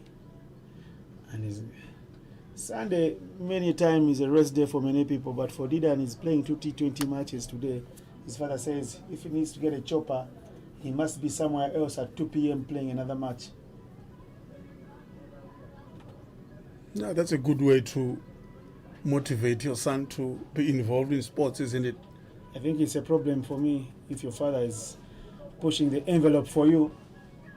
It means you're living on limited gas, and once your father disappears, the fumes do run out, and you won't be playing any more cricket. You'll become a businessman, selling cabbages of a pickup truck in the streets and playing across the line. Big sweep from Gaurav Toma, who kept wickets for Uganda today. Didan is appealing and running away to celebrate, but the umpire stays true to his call, says no doubt, pitched outside line. Here's Tom again. Let's go to work. Again, another appeal. Again, nothing. Of course, they know if they pick up 1 or 2 quickly, they can bowl more webs of deceit around these Ugandan batsmen and have them in trouble. It looks like it's a game of spinners, isn't it? Again, another dot ball. and it's a quick over there from the young man. Just the 1 run in the over. Didan, what a start to the spell. The skipper will be thinking, let's bring on more spinners, because the score now is 5 for no loss after 2. Yeah, that's what the spinners bring into your game, isn't it? They go through their over so quickly. Before you know it, they're already on the 12th over and the game is gone. And that's the same medicine that the DP World Lions is trying to feed the Ugandans here. They got fed all lot of medicines with the spin bowlers earlier on, and they really struggled to deal with it or to swallow it. 109, they were dismissed at the DP World Lions. But now is the pace bowler Greg Ford bowling from the commentary and having a chat with the captain. What kind of length, what kind of line they should be bowling here. Another stifle appeal by Greg Ford, and the umpire is not interested, thinking of 2, but was quick to be sent back by the experienced player there. I was throwing down on the pads. A 4-cheers appeal. More in hope, but without conviction, from Greg Ford. Yeah, that's what fast bowlers do, isn't it? They will appeal on everything, even if they know that it's going down leg or it's not going to hit the stumps, but they will keep appealing the whole day. That's their job to bowl, isn't it? Good Make luck. the umpire think a bit. See if the umpire is in the game. If he's napping, because he could wake up with the finger up. You understand? That's what Gaurav Toma was looking to do early on in the innings. He gets one in the zone and he hits it for one of the flattest sixes I've seen in my life. Beautiful one. 6 runs. Yeah, poor delivery by Craig Ford. Not enough pace in his bowling, and the batter can just throw his hands at it. It goes all the way for 6. Now Uganda on the charge. I keep speaking about Zimbabwe being our neighbor, and There's Gaurav Toma for you this time. Uppish in the gap, over covers. Back-to-back boundaries. He's milked the bowling of Greg Ford. He's sending the signal to the skipper saying, Mr. Shepo, Staffy, please bring more slow bowlers. They will do the trick for you. No, it's not the pace. yeah, off the middle of the bat, isn't it? Good timing, good placement over the top of middle fielder. Absolutely no chance for that fielder. Another boundary for Uganda. 16 without loss after 2.3. That's the start you need in this competition. That's the start you need if you would want to challenge to be part of that World Cup. You need this kind of batting. Hits this one hard. Good stop there. Midfielder bearing it all on his chest. He will sprawl on the ground. Not really a KO punch. Yeah, little scratches. These are young guys, young bones. They heal so fast. The physio will stay away from this. Not really a scene of crime. Greg Ford coming through. The man whose blade has caught fire. And that is the man who is on a mission. This time around he hits it almost into the football stadium. It rattles the aluminium poles there. 2 maximums and 1 boundary in the over for Gaurav Toma. He looked like he was fishing in the over, bowled by Didan Osborne. But now he's preparing the boundaries and spraying the balls to different parts of the ground. Yeah, Greg Ford is not that quick. He just dropped it short, and Toma was onto that like a flash, and he hits it over that square leg for another mighty maximum by the opening batter for the Ugandan national team. This is what they will need in the qualifiers, isn't it?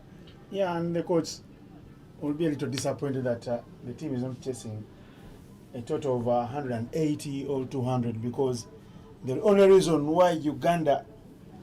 I'll have a chat with the coach, of course, after the game, as I prepare the media package for the journalists back at home. His thinking was that we win the toss, we allow them to bat, because we want our bowlers to be under pressure, under fire, and we want our batsmen to chase with pressure and show off their skill sets, because the high qualifier is going to be a high scoring affair. 100%.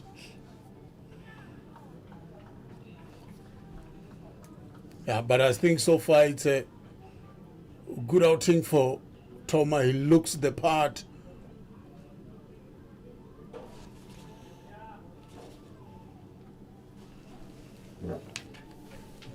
And that's the end of Greg Ford over. Good start by the 2 openers for Uganda.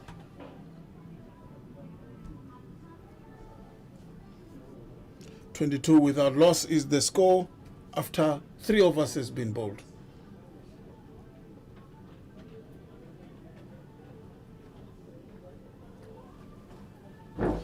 If you're watching from home, little mix up in the scores there, but will be corrected.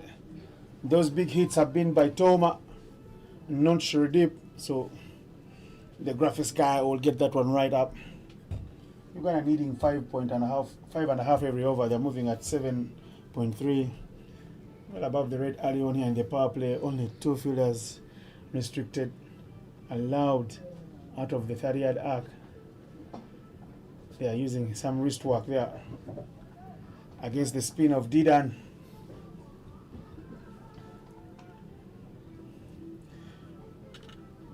Gaurav keeping wickets today ahead of the mainstay Cyrus Kakuru, trying to play that one inside out. He's being fearless in these innings.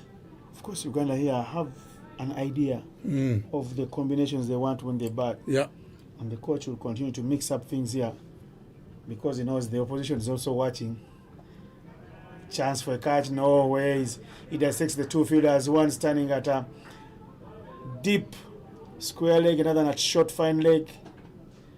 It's Uganda that will make another boundary early on in the power play, because the power play is quite easy for batsmen. They just know how to manipulate the field settings and punish every loose delivery.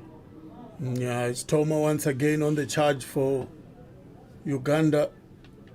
This time around, a reverse left for another 4 runs on the board, 26 without loss, putting Osborne, the spinner, under pressure. You see to the sweeper now. A clean-up job must be done nicely. Doesn't get out of it the first time of asking, but the second time is good. So Uganda coming to town here on Friday. They're here for a week, but it's a week of business. They have to play 3 high-intensity games in 3 days.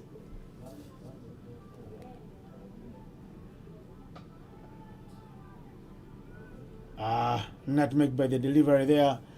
Half-hearted effort from the man in the covers. He allows Mangela one to change the strike and hold on to it as Uganda does come through for the next over. I think what these 2 openers must try to do is to rotate the strike. You spoke about Mangela being the new man in the team. I beg your pardon, Gaurav. Mangala is the old man. Oh, okay, yeah. Yeah, he needs to, they need to try and rotate the strike a little bit so that they can give themselves or the 2 batters an opportunity to face both these bowlers and see how they are bowling. It's a warm-up match, and you want the 2 openers to experience different kind of bowling in this surface. The captain there, Shepo, not backing down. He says, guys, you signed up as bowlers today, and the post bowlers will come through again from the Komsbok area. It's a left-hander, Shorodip Mangela on strike. Hits it up in the air. Who wants it? Anyone's catch. And that should be taken. Yes, he takes it nice and easy. Mangela falls early. It's 29 now for 1. The new man in Divan. Esterhuizen delivers to the first ball. Yeah, that's the first wicket to fall for Uganda, and it's the left-hander, Divan Esterhuizen, picking up this wicket. First ball of his over.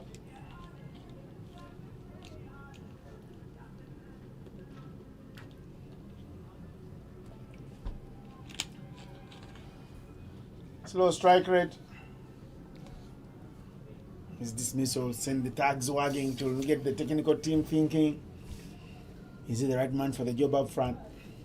And this is the beautiful thing about trial matches and build-up matches.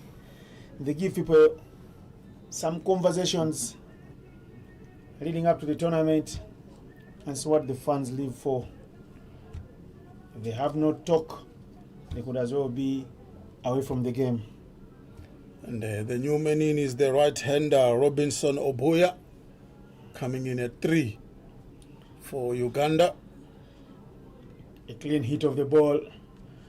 Lots of power behind that big body. Nicknamed Robo. It's time for him to show us what he can do as Uganda look to chase down 110 in quick fashion.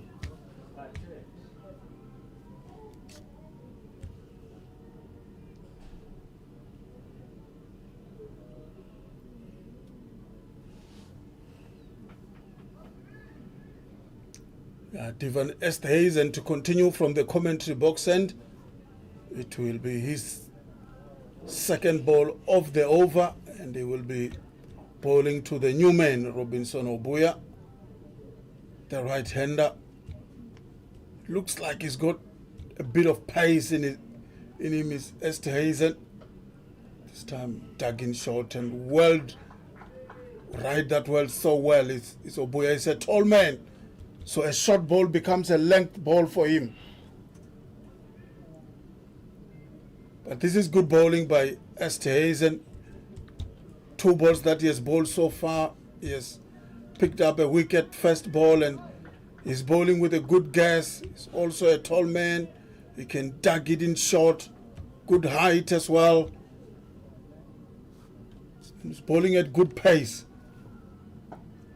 Attempted Yorker this time around, but he didn't get it right, as they will quickly take a single, and Obuya is off the mark. Obuya was off the mark the first ball. It was a run for Toma now.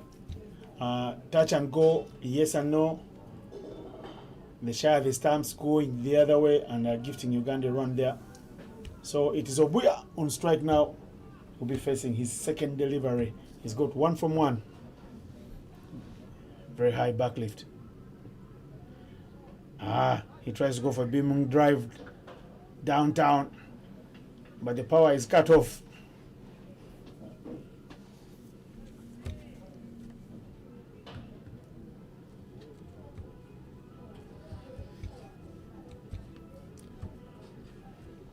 This is good over. This is turning out to be a good over by Esthazen. Let's see if he will be able to close it off.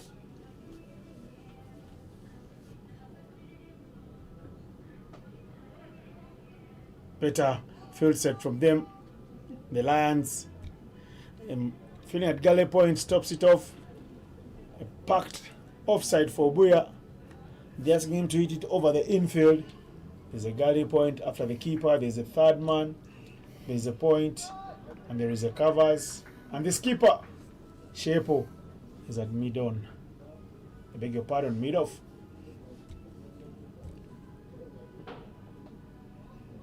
Brilliant from Obuya. Obuya guiding down to third man. The 2 runs he scored thus far, all coming from the same scoring zone. It is the end of the over. 32 for 1 after 5 overs. Yeah, 32 for 1 indeed, and a good over, end of a good over by Divan Esthazen.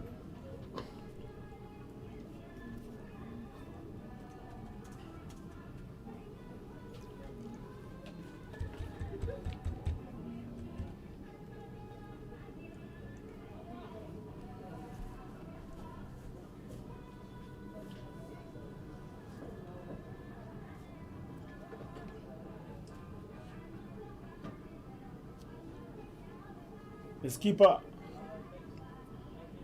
will give Mr.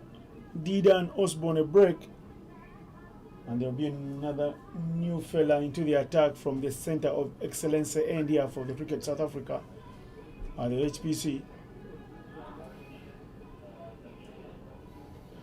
It's more pace, not the spin, but pace.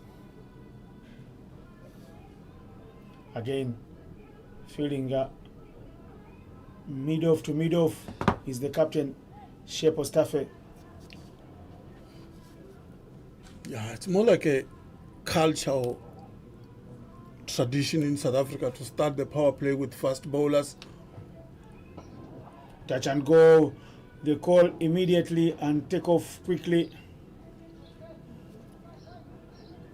It's like a wake-up call being given to the fielder and the covers. Yes, you're in the 30, but we need to see if you're quick off the feet.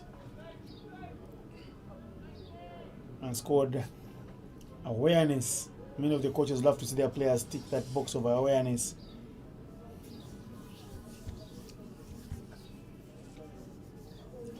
Little chat between the 2 batters. Yeah, the bowler bowling from the high performance center, and it's Zakele Khoza.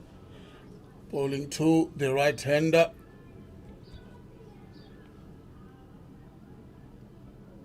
Gaurav Toma goes for raw power. He says if there is a fumble from the fielder, I'll get a run. Yes. And see the fielder there checking his fingers if all is good. And sometimes that's what the coaches say. If you say a half volley, just caress it with power, because once it finds the gap, it will be a boundary. Once the fielder fumbles it, you could get a pair.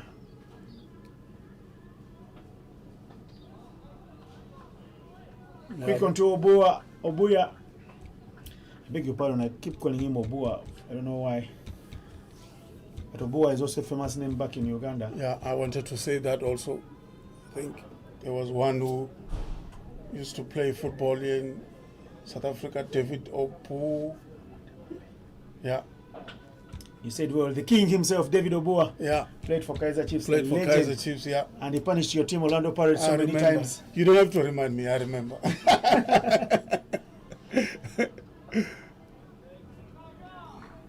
Good lines from the man there, Zakele Kosa. Yeah, he has really bowled well, isn't it? He's bowling a foolish line. The batsmen are not really driving the ball so well. They are not really timing the ball nicely. He's not just going for raw pace. Yeah, He's doing something with the ball. yeah. And he's making sure it's not one that rushes into him. It's one that requires him to play a shot early. This time back round, of a length. just pluck that one out of my mouth. And you know what they say, great minds think alike. But this is good thinking cricket from the bowler, and I'm sure for the Uganda national team this is the kind of outing they need. Yes, the total on the board is not a significant total, just 109 was scored, but the kind of bowling they are experiencing here right now is the kind of bowling they will be looking for to give them a chance to qualify for the World Cup. See how it stayed low this time round. Toma having to show off his other skills as a man who can dodge a bullet. I'm trying to just play it with a little half punch, short jab shot from him. It looks like he could have skills as a tennis player elsewhere in the world. End of the sixth, the power play is gone. Uganda is moving at 6 per over, and the score is 36-1. Yeah, I think as the sun come out and bake this pitch, it has become a little bit too paced. The ball is no longer bouncing like it was doing earlier on in the day. I'm not sure if it's the difference between the pack of the bowlers. Maybe the Ugandans are a bit quicker than the South African bowlers. But I feel like the ball is not coming onto the bat nicely for the Ugandans to time it well. Zakele's over goes for 4 runs. The man who bowled well up front when he's first in the power play, Divan Esterhuizen, comes through for his second from the Combs box area. And look at the field setting. Now that the fielder is allowed to go out, see what he does. He sends down the man. There's a third man. There's a protection at cover point. There's a sweeper in the covers, and there's one at long on, plus another at deep square leg. Oh yes, that was good. Cramped him for room. How he got back on that one, only him knows. Gaurav Toma just managing to keep it out as Uganda get another run. Yeah, I think Divan Esterhuizen is probably the quickest of the DP World Lions bowlers, cramping the batsman for room there. But I'm loving the thinking behind this bowling by the DP World Lions. Obuya goes, trying to tear that one. The covers off. Unfortunate from the fielder. He covered a lot of ground, and it would have been a very good dismissal for the Lions because it was a well-worked by the bowler. Yeah, once the fielder start backpedaling and turning around, it's very difficult to take a catch because you're not comfortable under that ball. And unfortunately, it's a drop catch for the DP White Lions, and that's exactly what I was trying to say about the kind of bowling that South Africa, the DP White Lions is producing here. It's giving challenge to the Ugandan batsmen. This is better from Obuya. He'll get a couple of runs. He moves on to 8 runs, but I can tell you these couple of runs look like the first shot of intent he's played, where he's in charge and is comfortable. Yes, that ball didn't go to the boundary, but you can even hear from the sound of the bat that it was well timed. It was a bit crispier than all the shots he has played so far today. Again, he goes swinging for the heavens. Well, heaven is more than 45,000 feet away from here. If he swung and kept on swinging, he wouldn't be lucky to get there.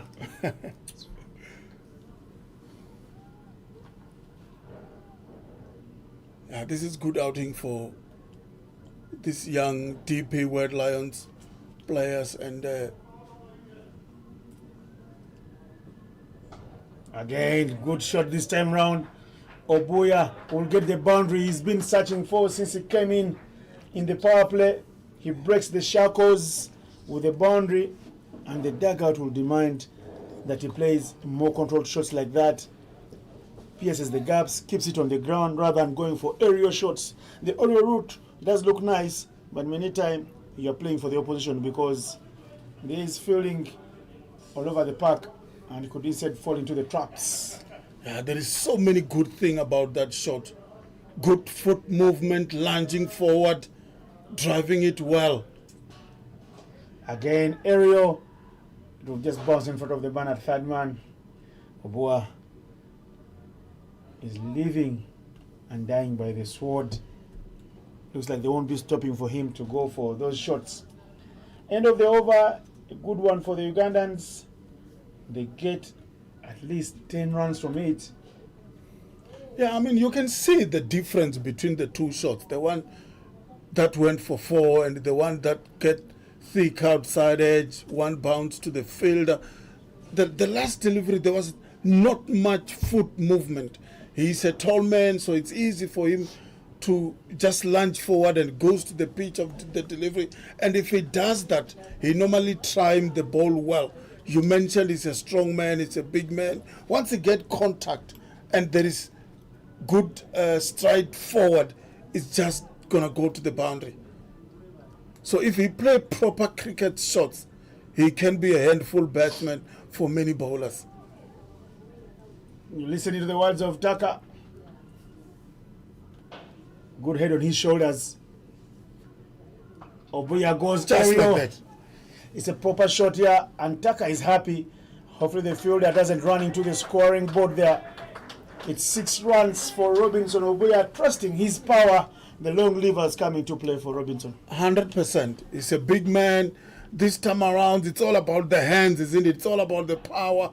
But once again, good foot movement, push back a little bit to give himself some room, plays it well for 6. So if this man can play proper cricket shots, he can be a very good player for Uganda. And you can see that at that particular instance, he didn't even really get a hold of it, but because he had enough baton to it, the power did the rest of the talking. There is some sort of Chris Gayle in him, isn't it? Good hands again, flicks it over the man. Mid-wicket region, they will run hard for 2. Yeah, the ground fielding has not been the best, but Obuya looking to Tom and says, hey, big boy, can we come through for the third? Thomas says, hold your horses, stay on strike, as Obuya does look to catch up with Toma. He now moves into the 20s. 21 for Obuya from 15 balls. Yeah, this time it's all about wrist. It's all about the wristy work from the big man. Didn't really time it, but I thought maybe they should have run 3 there. But Obuya is a big man. Maybe running between the wicket is not his strength. The power is on the hitting. I can tell you that maybe we need to spare the brand for Obuya now because it is Toma who turned down the third. Obuya looked like he was interested. But here is Obuya on strike. How does he go about Zakele? Touch and go. So he's adding a little sense to his power game. Mixing power with precision. Call it controlled aggression. As he gets a single. And this is what I was mentioning earlier, Innocent. Rotating between the strike between the two batters is still important in this format of the game, and I think that's an angle where most batters try to avoid as much as possible. And you don't want a batsman to be popped down into one end. You want them to keep rotating the strike and make the bowlers think a bit. Very well kept out. Better lane from Zakele Kosa. He's already gone for 9 runs in the over. It's a good comeback delivery there. Yoka, the toe crusher. Won't crush any toes because it's not an express bowler, but it's a good length. And the bowlers lately must show that they can bowl a mixed bag. Don't be too predictable with just the 3/4 length because someone can meet you halfway and send you back past your head. So that's a good delivery to Toma, who was looking to go big as well. There is Toma for you. Steve Obey just leans into it and creams it over mid-off.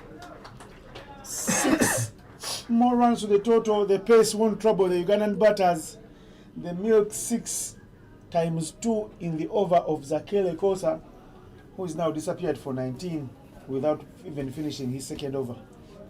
Quality cricket, quality batting. This time around, Toma just said, I'm not going to be left alone. I'm going to follow what Obuya is doing, and he smoked that one over middle for another maximum.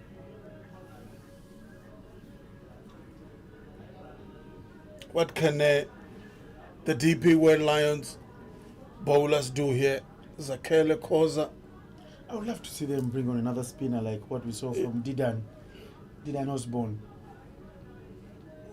It looks like they don't have another spinner. I don't know if I'm thinking right. Beautiful. He doesn't get the gap. Angry with himself, but I think that's a very good shot. Not trying to go aerial, but trying to hit it on the ground. He gets a single to end the over. Another fruitful over for Uganda. It's not in the power play where they got most of the runs. It's after the power play that Uganda have really punished the Lions bowling.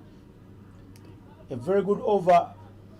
16 runs. I beg your pardon. 14 runs from the overboard by Zakele. His 2 now have gone for 20. And the score for the Ugandans is 62. 1 after 8. Yeah, I mean, just going back to that spinner discussion, I agree with you. I think the Lions should have been using more of the spinners, taking a leaf out of what the Ugandans did earlier on. As we see now, the replacement bowler will be a spinner, but I think it's a bit late. The damage has been done already by the Ugandans. But you don't find that too often in South African teams, more especially in the Highveld, where they will have more than 2 spinners in the side. Maybe they might have one frontline spinner and then the other one might just be a part-time spinner. Very well bowled there. He was trying to play inside out. Toma. Just hand-eye coordination, no real feet movement. The man who is on to 34 now from 23, that's 6, getting him to go a distance away from Robinson. Oboe was looking to catch up.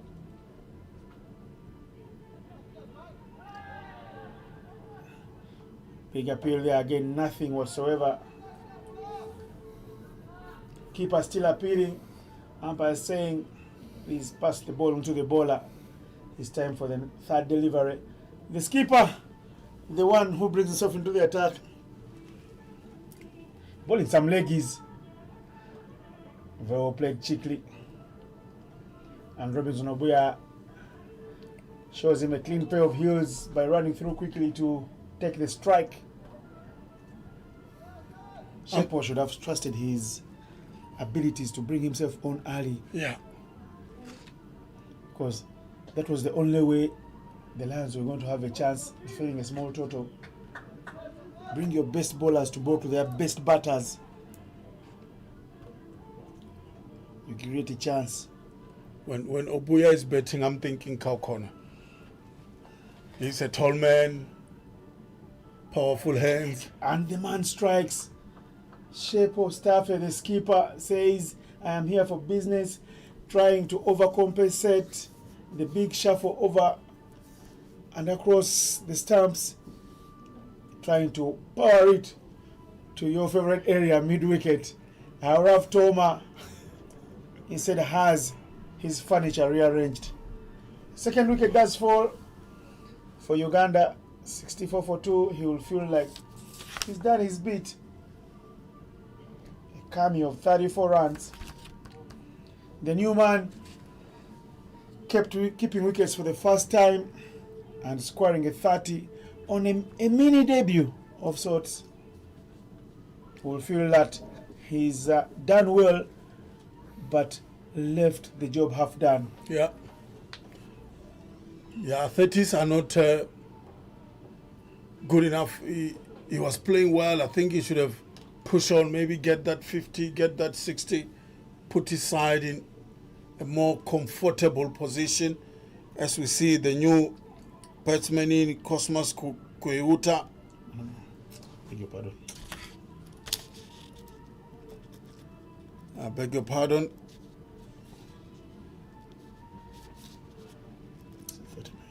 39, this is 36. Sumit Verma.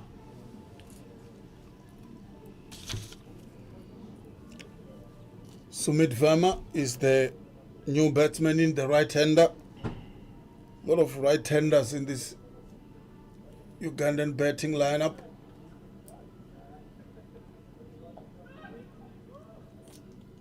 Immediately off the mark, Sumit Verma in a cheeky way. One half of the two new boys in the Ugandan side. Sumit, that is his first mini international run for Uganda.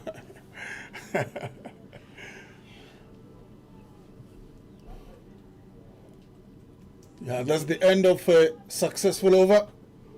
Very good overboard by Shepo. Yeah. Exactly what we're talking about. Yeah. Exactly where it was very easy to see for even us who are not coaches that was going to be spin, that was going to limit the carnage. Yeah.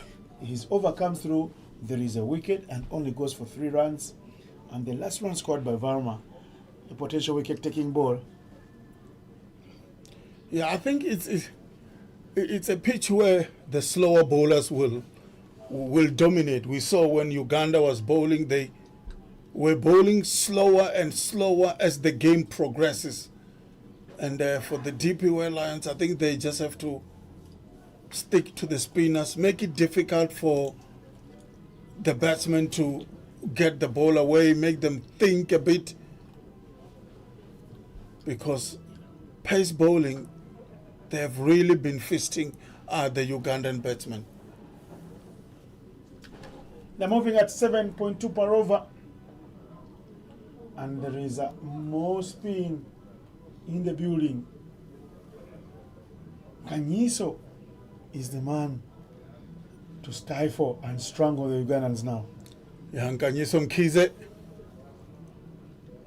he really played well with the bat. I'm sure his confidence will be high.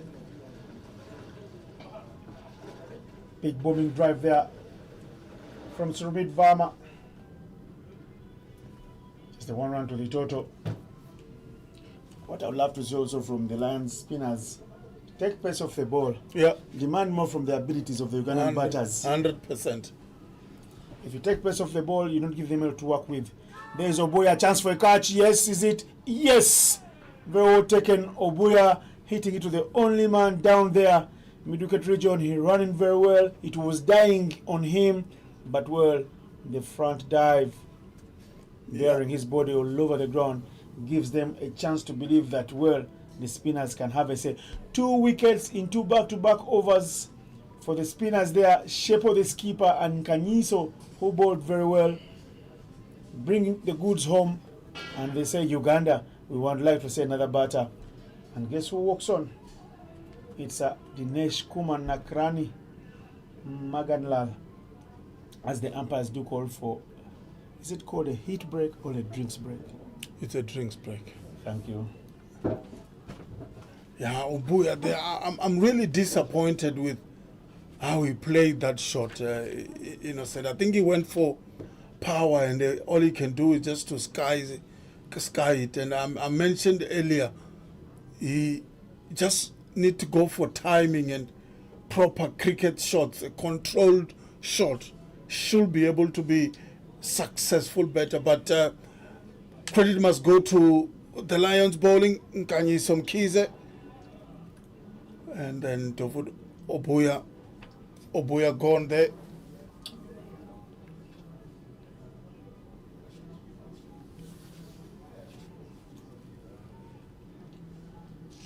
And then the new batter is Dinesh Nakrani. It's an all-rounder.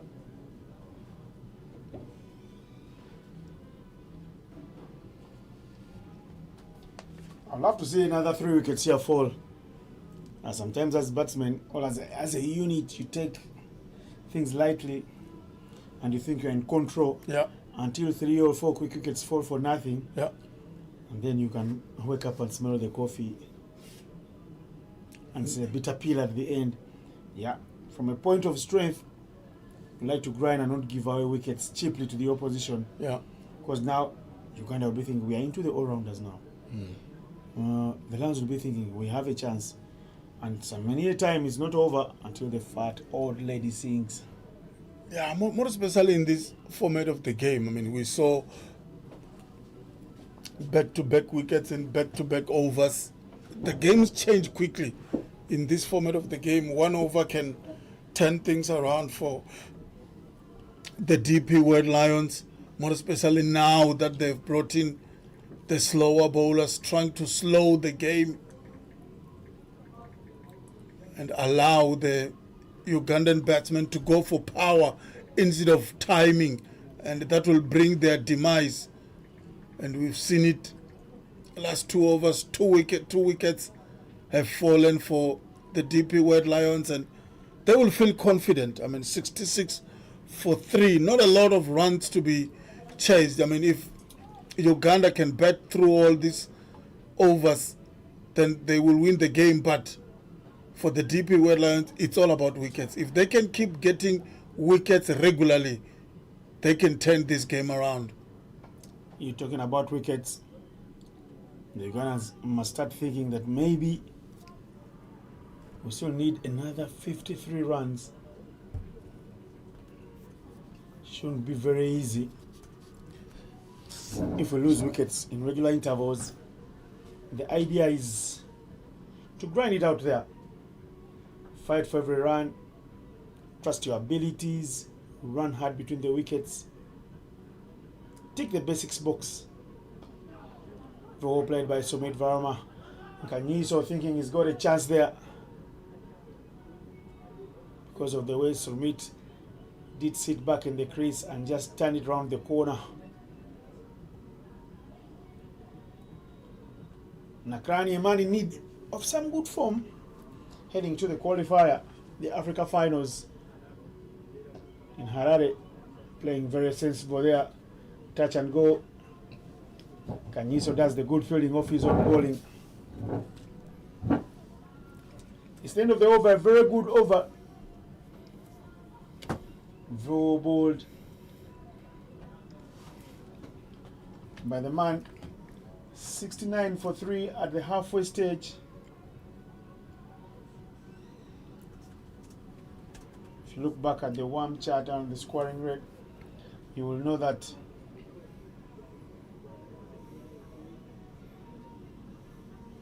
the Lions were 54 odd, so Uganda just 12 runs ahead. Make that 15 runs ahead at the same stage. And the skipper will come back here to bowl over number 11. Yeah, Tsepo Stafei, the captain of the DP World Lions, bowling from commentary box and bowling to the left-hander.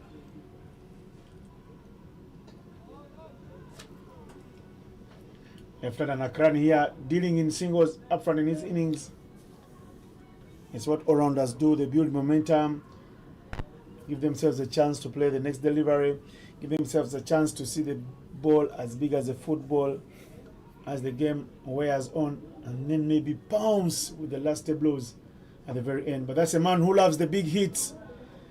It's a big ground here, and see how the running between the wickets between the two is very poor. They only get a run of such a beautiful shot. Yeah, and also after losing two quick wickets, you expect to Uganda to consolidate a little bit, not to lose another wicket. So they will keep rotating the strike. And they are not really chasing a big total, so they can afford to do that. Like you mentioned, they love to see the ball like a football, get in, get their eyes in, and then from there, towards the back end of the innings, then they can start freeing their arms. Just like that.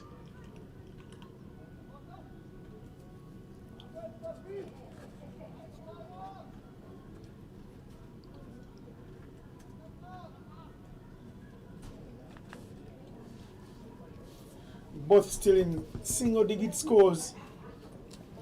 They've got to build their own partnership. Not a wide. Something came of that. Could have been his pad. 4 from 5 for Dinesh, and 5 from 6 for Sumit. He goes for the sweep. Does it go all the way? Good ground fielding, but this time around, the running between Dinesh and Sumit is better. The rise to the occasion.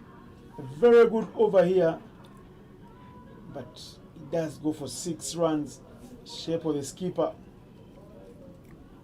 His 2 overs have gone for 9 runs. That is being economical.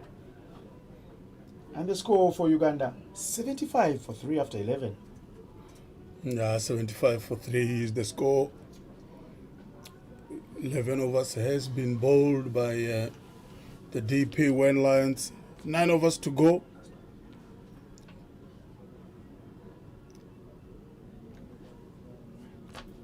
I think it should be an easy run chase for Uganda from here. They don't need to do much. It should be easy and straightforward, and they can easily play shots like that, but straight to the fielder this time around, opening up the offside, trying to access it. He moved leg side a little bit, trying to access the offside, down the ground, straight to that mid-on, long-on fielder, and good attempt there. It didn't go to the boundary, but I think they should have run more. The complacence between the two fielders.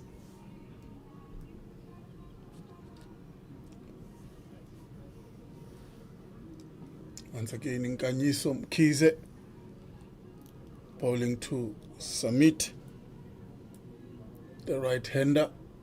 Yeah, he's bowling his second. He's done well. Bit quicker and big appeal.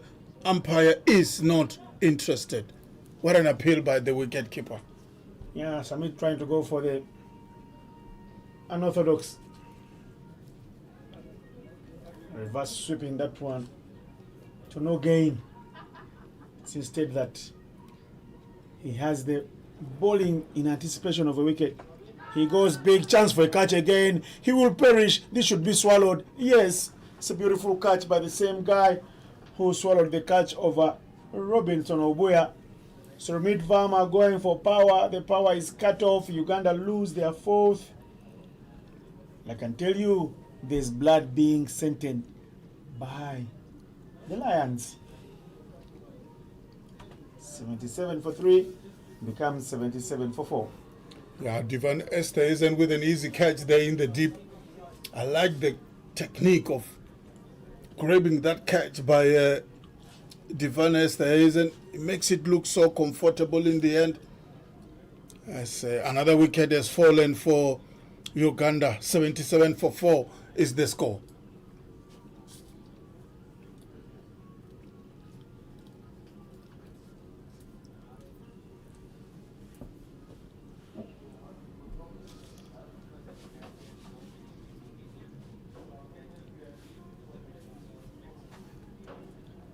"33 runs is what Uganda requires. 33 from as many as 51 balls. Are they taking things for granted? What's your say, Taka? I think so. I feel they should have been more in control of this game. It was not a big total to chase, and losing 4 wickets for 77 runs, I don't think for me it's good enough. If you're chasing a bigger total against better side, it might be a bit of a challenge to chase this kind of totals. Straight off the mark is the new batsman in. I think it's Alpesh Ramjani.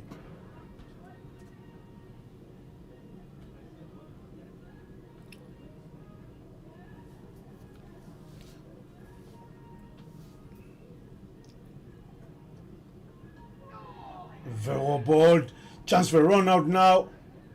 Alpesh Ramjani and Nakrani, two left-handers, almost selling themselves down the river. They survive and get a fortress single in what has been a very good over here ball by Kanyiso. Look at the figures of Kanyiso. 2 for 8 in 2. He's really asked the big questions of Ugandan's abilities, with the all-rounders now coming out to bat. Yeah, in the end it will be, they will be able to chase this total, but just how they construct their innings, it's a bit of a worry or a concern for me. They should have been more in control of the run chase, the running between the wickets. I'll have to see more of that, more especially when you're chasing a small total, playing proper cricket shots. Any images for me?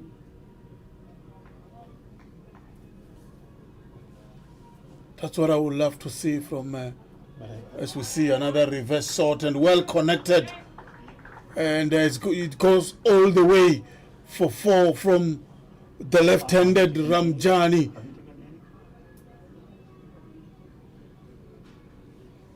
If they can play shots like that, that's a proper cricket shot. That's something you practice day in and day out. And if they can play cricket shots like that, they can be a handful side to play against. But once they start playing unorthodox shots, they lose their wickets. Look at that connection and look at the shot he play. That's the kind of stuff I'm talking about. If the batsman can construct an innings like this, that's what you want to see from a national side. Not trying to hit the ball too hard. We spoke about the surface. The outfield is so quick. Any connection in the gap, it's certain boundary here.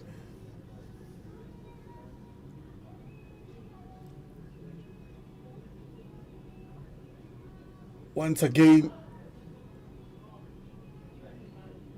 another reverse sweep, but this time around there is not much connection, and they will settle for a dot ball. The score moved to 84 for 4. 84 for 4, Uganda getting a boundary in that over. Here's Alpesh Ramjani playing it upish. Beautiful strike of the ball. Alpesh Ramjani will get a single. Early days in his innings. And like you said, there should be no nerves on the Ugandans. The worry is that they've given away the initiative to be in control of the chase to the Lions, who didn't get many.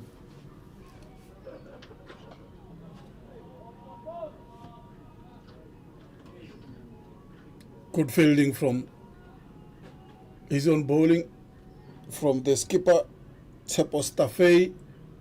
It's really bowled well together with Nkanyiso Mkhize. That's a good connection. The sound of the bat sounded very crispy. They should come back for the second. I love it when they play proper cricket shots. They are just so good to watch. End of the over there. 13 overs gone. 87 for Uganda's playing 11 today. Who now require another 23 runs from 242 balls. A run every 2 balls, to say the least.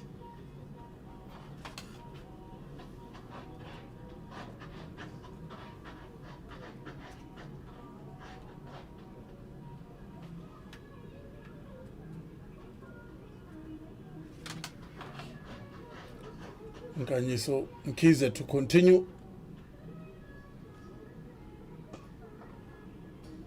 Good stop from his own bowling.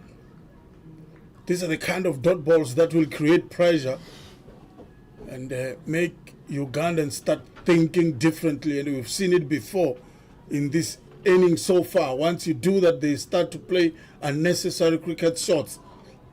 Another dot ball. Pressure all around from Nkanyiso Mkhize and the skipper Tsepo Stafei here at the University of Pretoria Cricket Oval. It's indeed a beautiful sunny day here. Well played, thinking of 2, but they will settle for 1. 1 in the first 3 from Nkanyiso Mkhize. I love how the young man has bowled so far today. 2.3 overs he has bowled, picking up 2 wickets and only 9 runs he conceded. Down the ground by Dinesh. Settle for 1 once again. 4 balls has been bowled, 2 runs have been scored in the over so far. Is this the pressure situation that we're looking for here?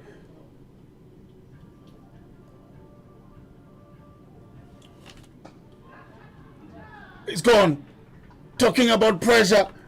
While he was playing that shot, he fell down and straight to the middle fielder. And another one bites the dust. That's the 5th wicket gone for Uganda. Alpesh Ramjani playing that one off his balance, off his feet. He's all over the place and nowhere. He ends up on the ground and surely he is a man down. 5th gone. 89 for 5. The captain has been shielded away from batting today, but I tell you what, he's got to come out and do the job with Alpesh Ramjani gone. Riyazat Alisha, shot number 22, one of the favorite players for the Cricket Cranes, back at home, comes in at a number, I don't know when he last batted at it, at number 6. Call it number 7 because they're 5 down. With Uganda needing another 22 runs.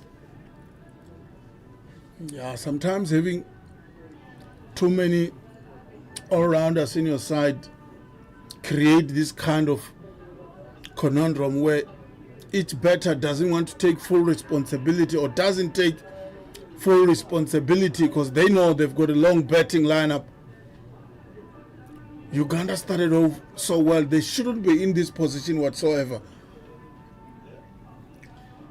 The dismissals of Sumit Verma, Gaurav Toma, Robinson Oboya, even Alpesh Ramjani, the last man out, all gifting the Lions their wickets cheaply with the bowling not really at their mercy, but with them in cruise control. Slip fielder in position. The Lions are sensing blood here.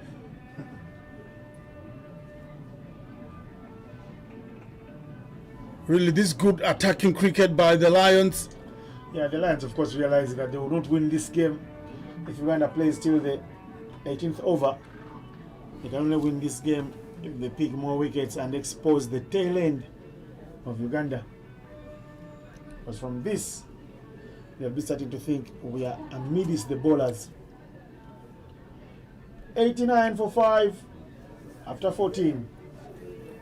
36 balls left, and Uganda need 21 runs from that 36 balls. What Uganda have done nicely is they've kept with the rate, but what also this game does, a warm-up game does, it gives you an idea of the conditions to expect. When the sun bakes the wicket, the slow bowling becomes tougher to tackle.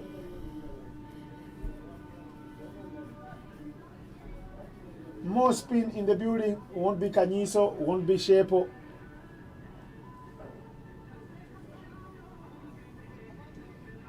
They're looking to tighten the noose. It's a left-hander, and see the run-off, one that doesn't go in a rush to the fielder, the only fielder right there.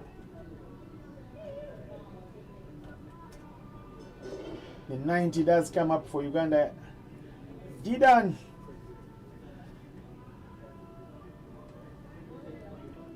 With the dad watching closely. Comes back to ball his third. His first 2 overs went for only 8 runs. He was that tight. Yes, the midfield will give the Ugandans a run. It's the skipper, Shepo, who's fighting. Of course, there's a repetition here for the Lions. And for Uganda, I think they'll be thinking it's even a bigger repetition, because they want to believe they're a World Cup team and they want to show that aura of visibility when they play franchises like the Lions. Yeah.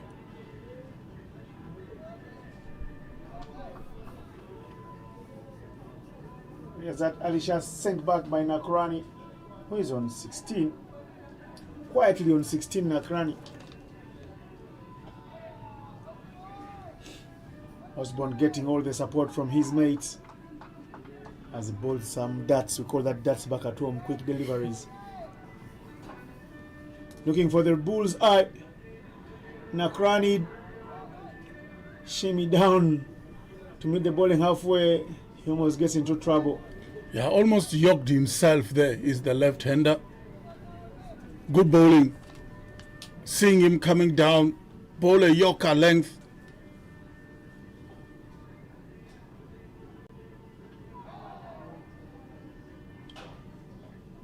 Beaten, and that's the end of the over.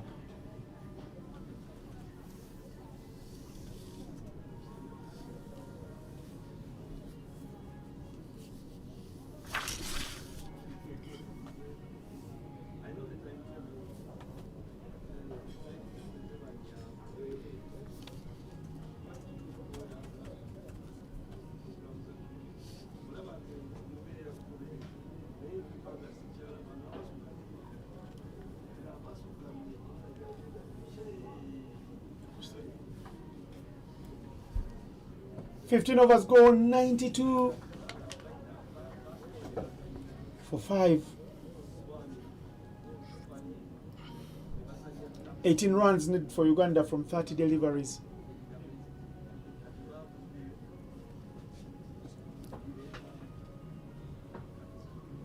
He dances down the track needlessly. I can say that again.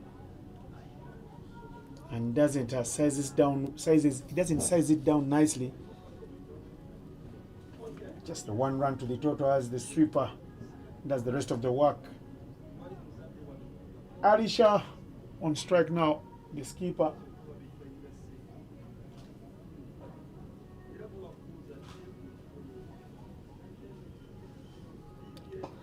He hits it over the fielder. That's what he wanted. He'll get a boundary. They try to bring in the fielder for him because the new man on strike.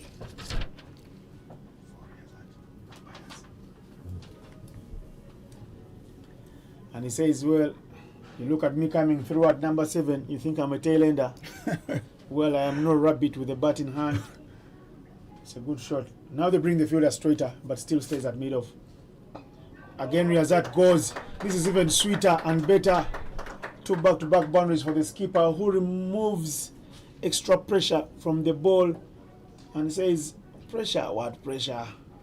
This is a chase, and is making the bowling over the man with the ball, Nkanyiso, look like child's play.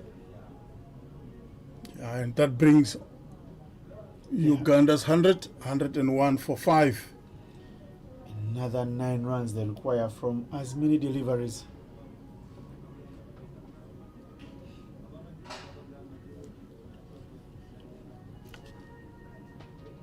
Yes, that Alisha again trying to play it squarer to beat the man at a galley point. He does well to cover the tall man.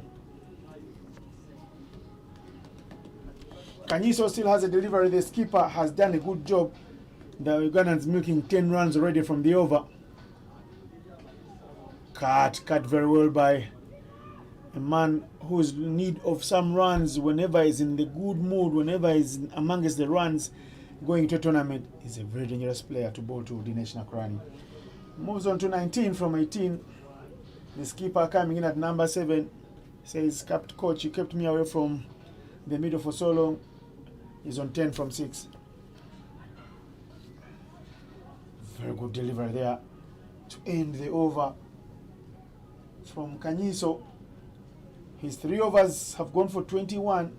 I beg your pardon, his 4 over spell for 21, but more so, he's been the troublemaker. He's been the architect of the little moments of pressure that Uganda have experienced in this match, with 3 wickets for 21 runs. Very well done to you, Nkanyiso. One for the future.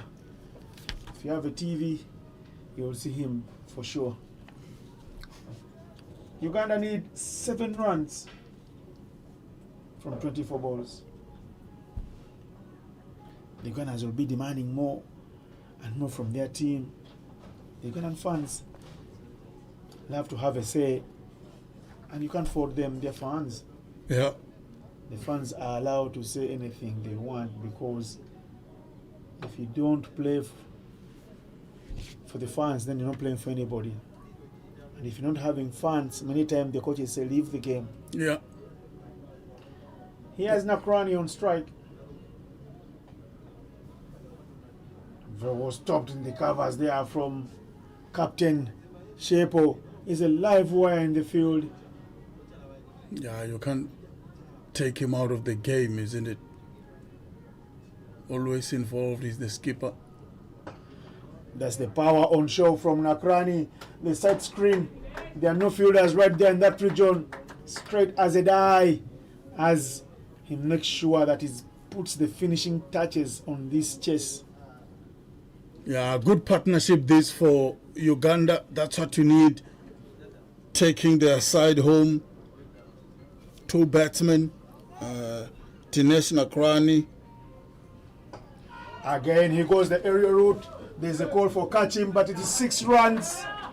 And I can tell you it's game, set and match here at the Tax Cricket Oval at the High Performance Center in Pretoria, with Uganda saying we are 1-0 in the series for our South African tour in the build-up to the World Cup qualifier.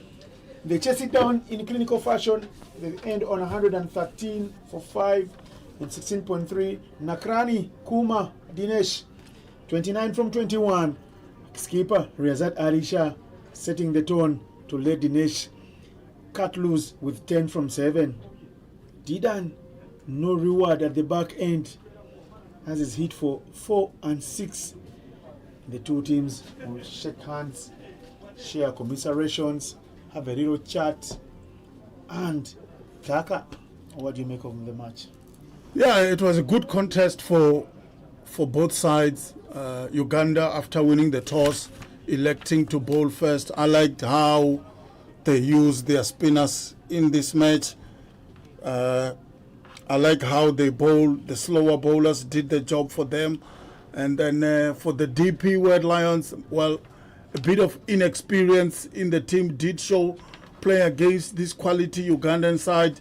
109 on the board, 110 on the board.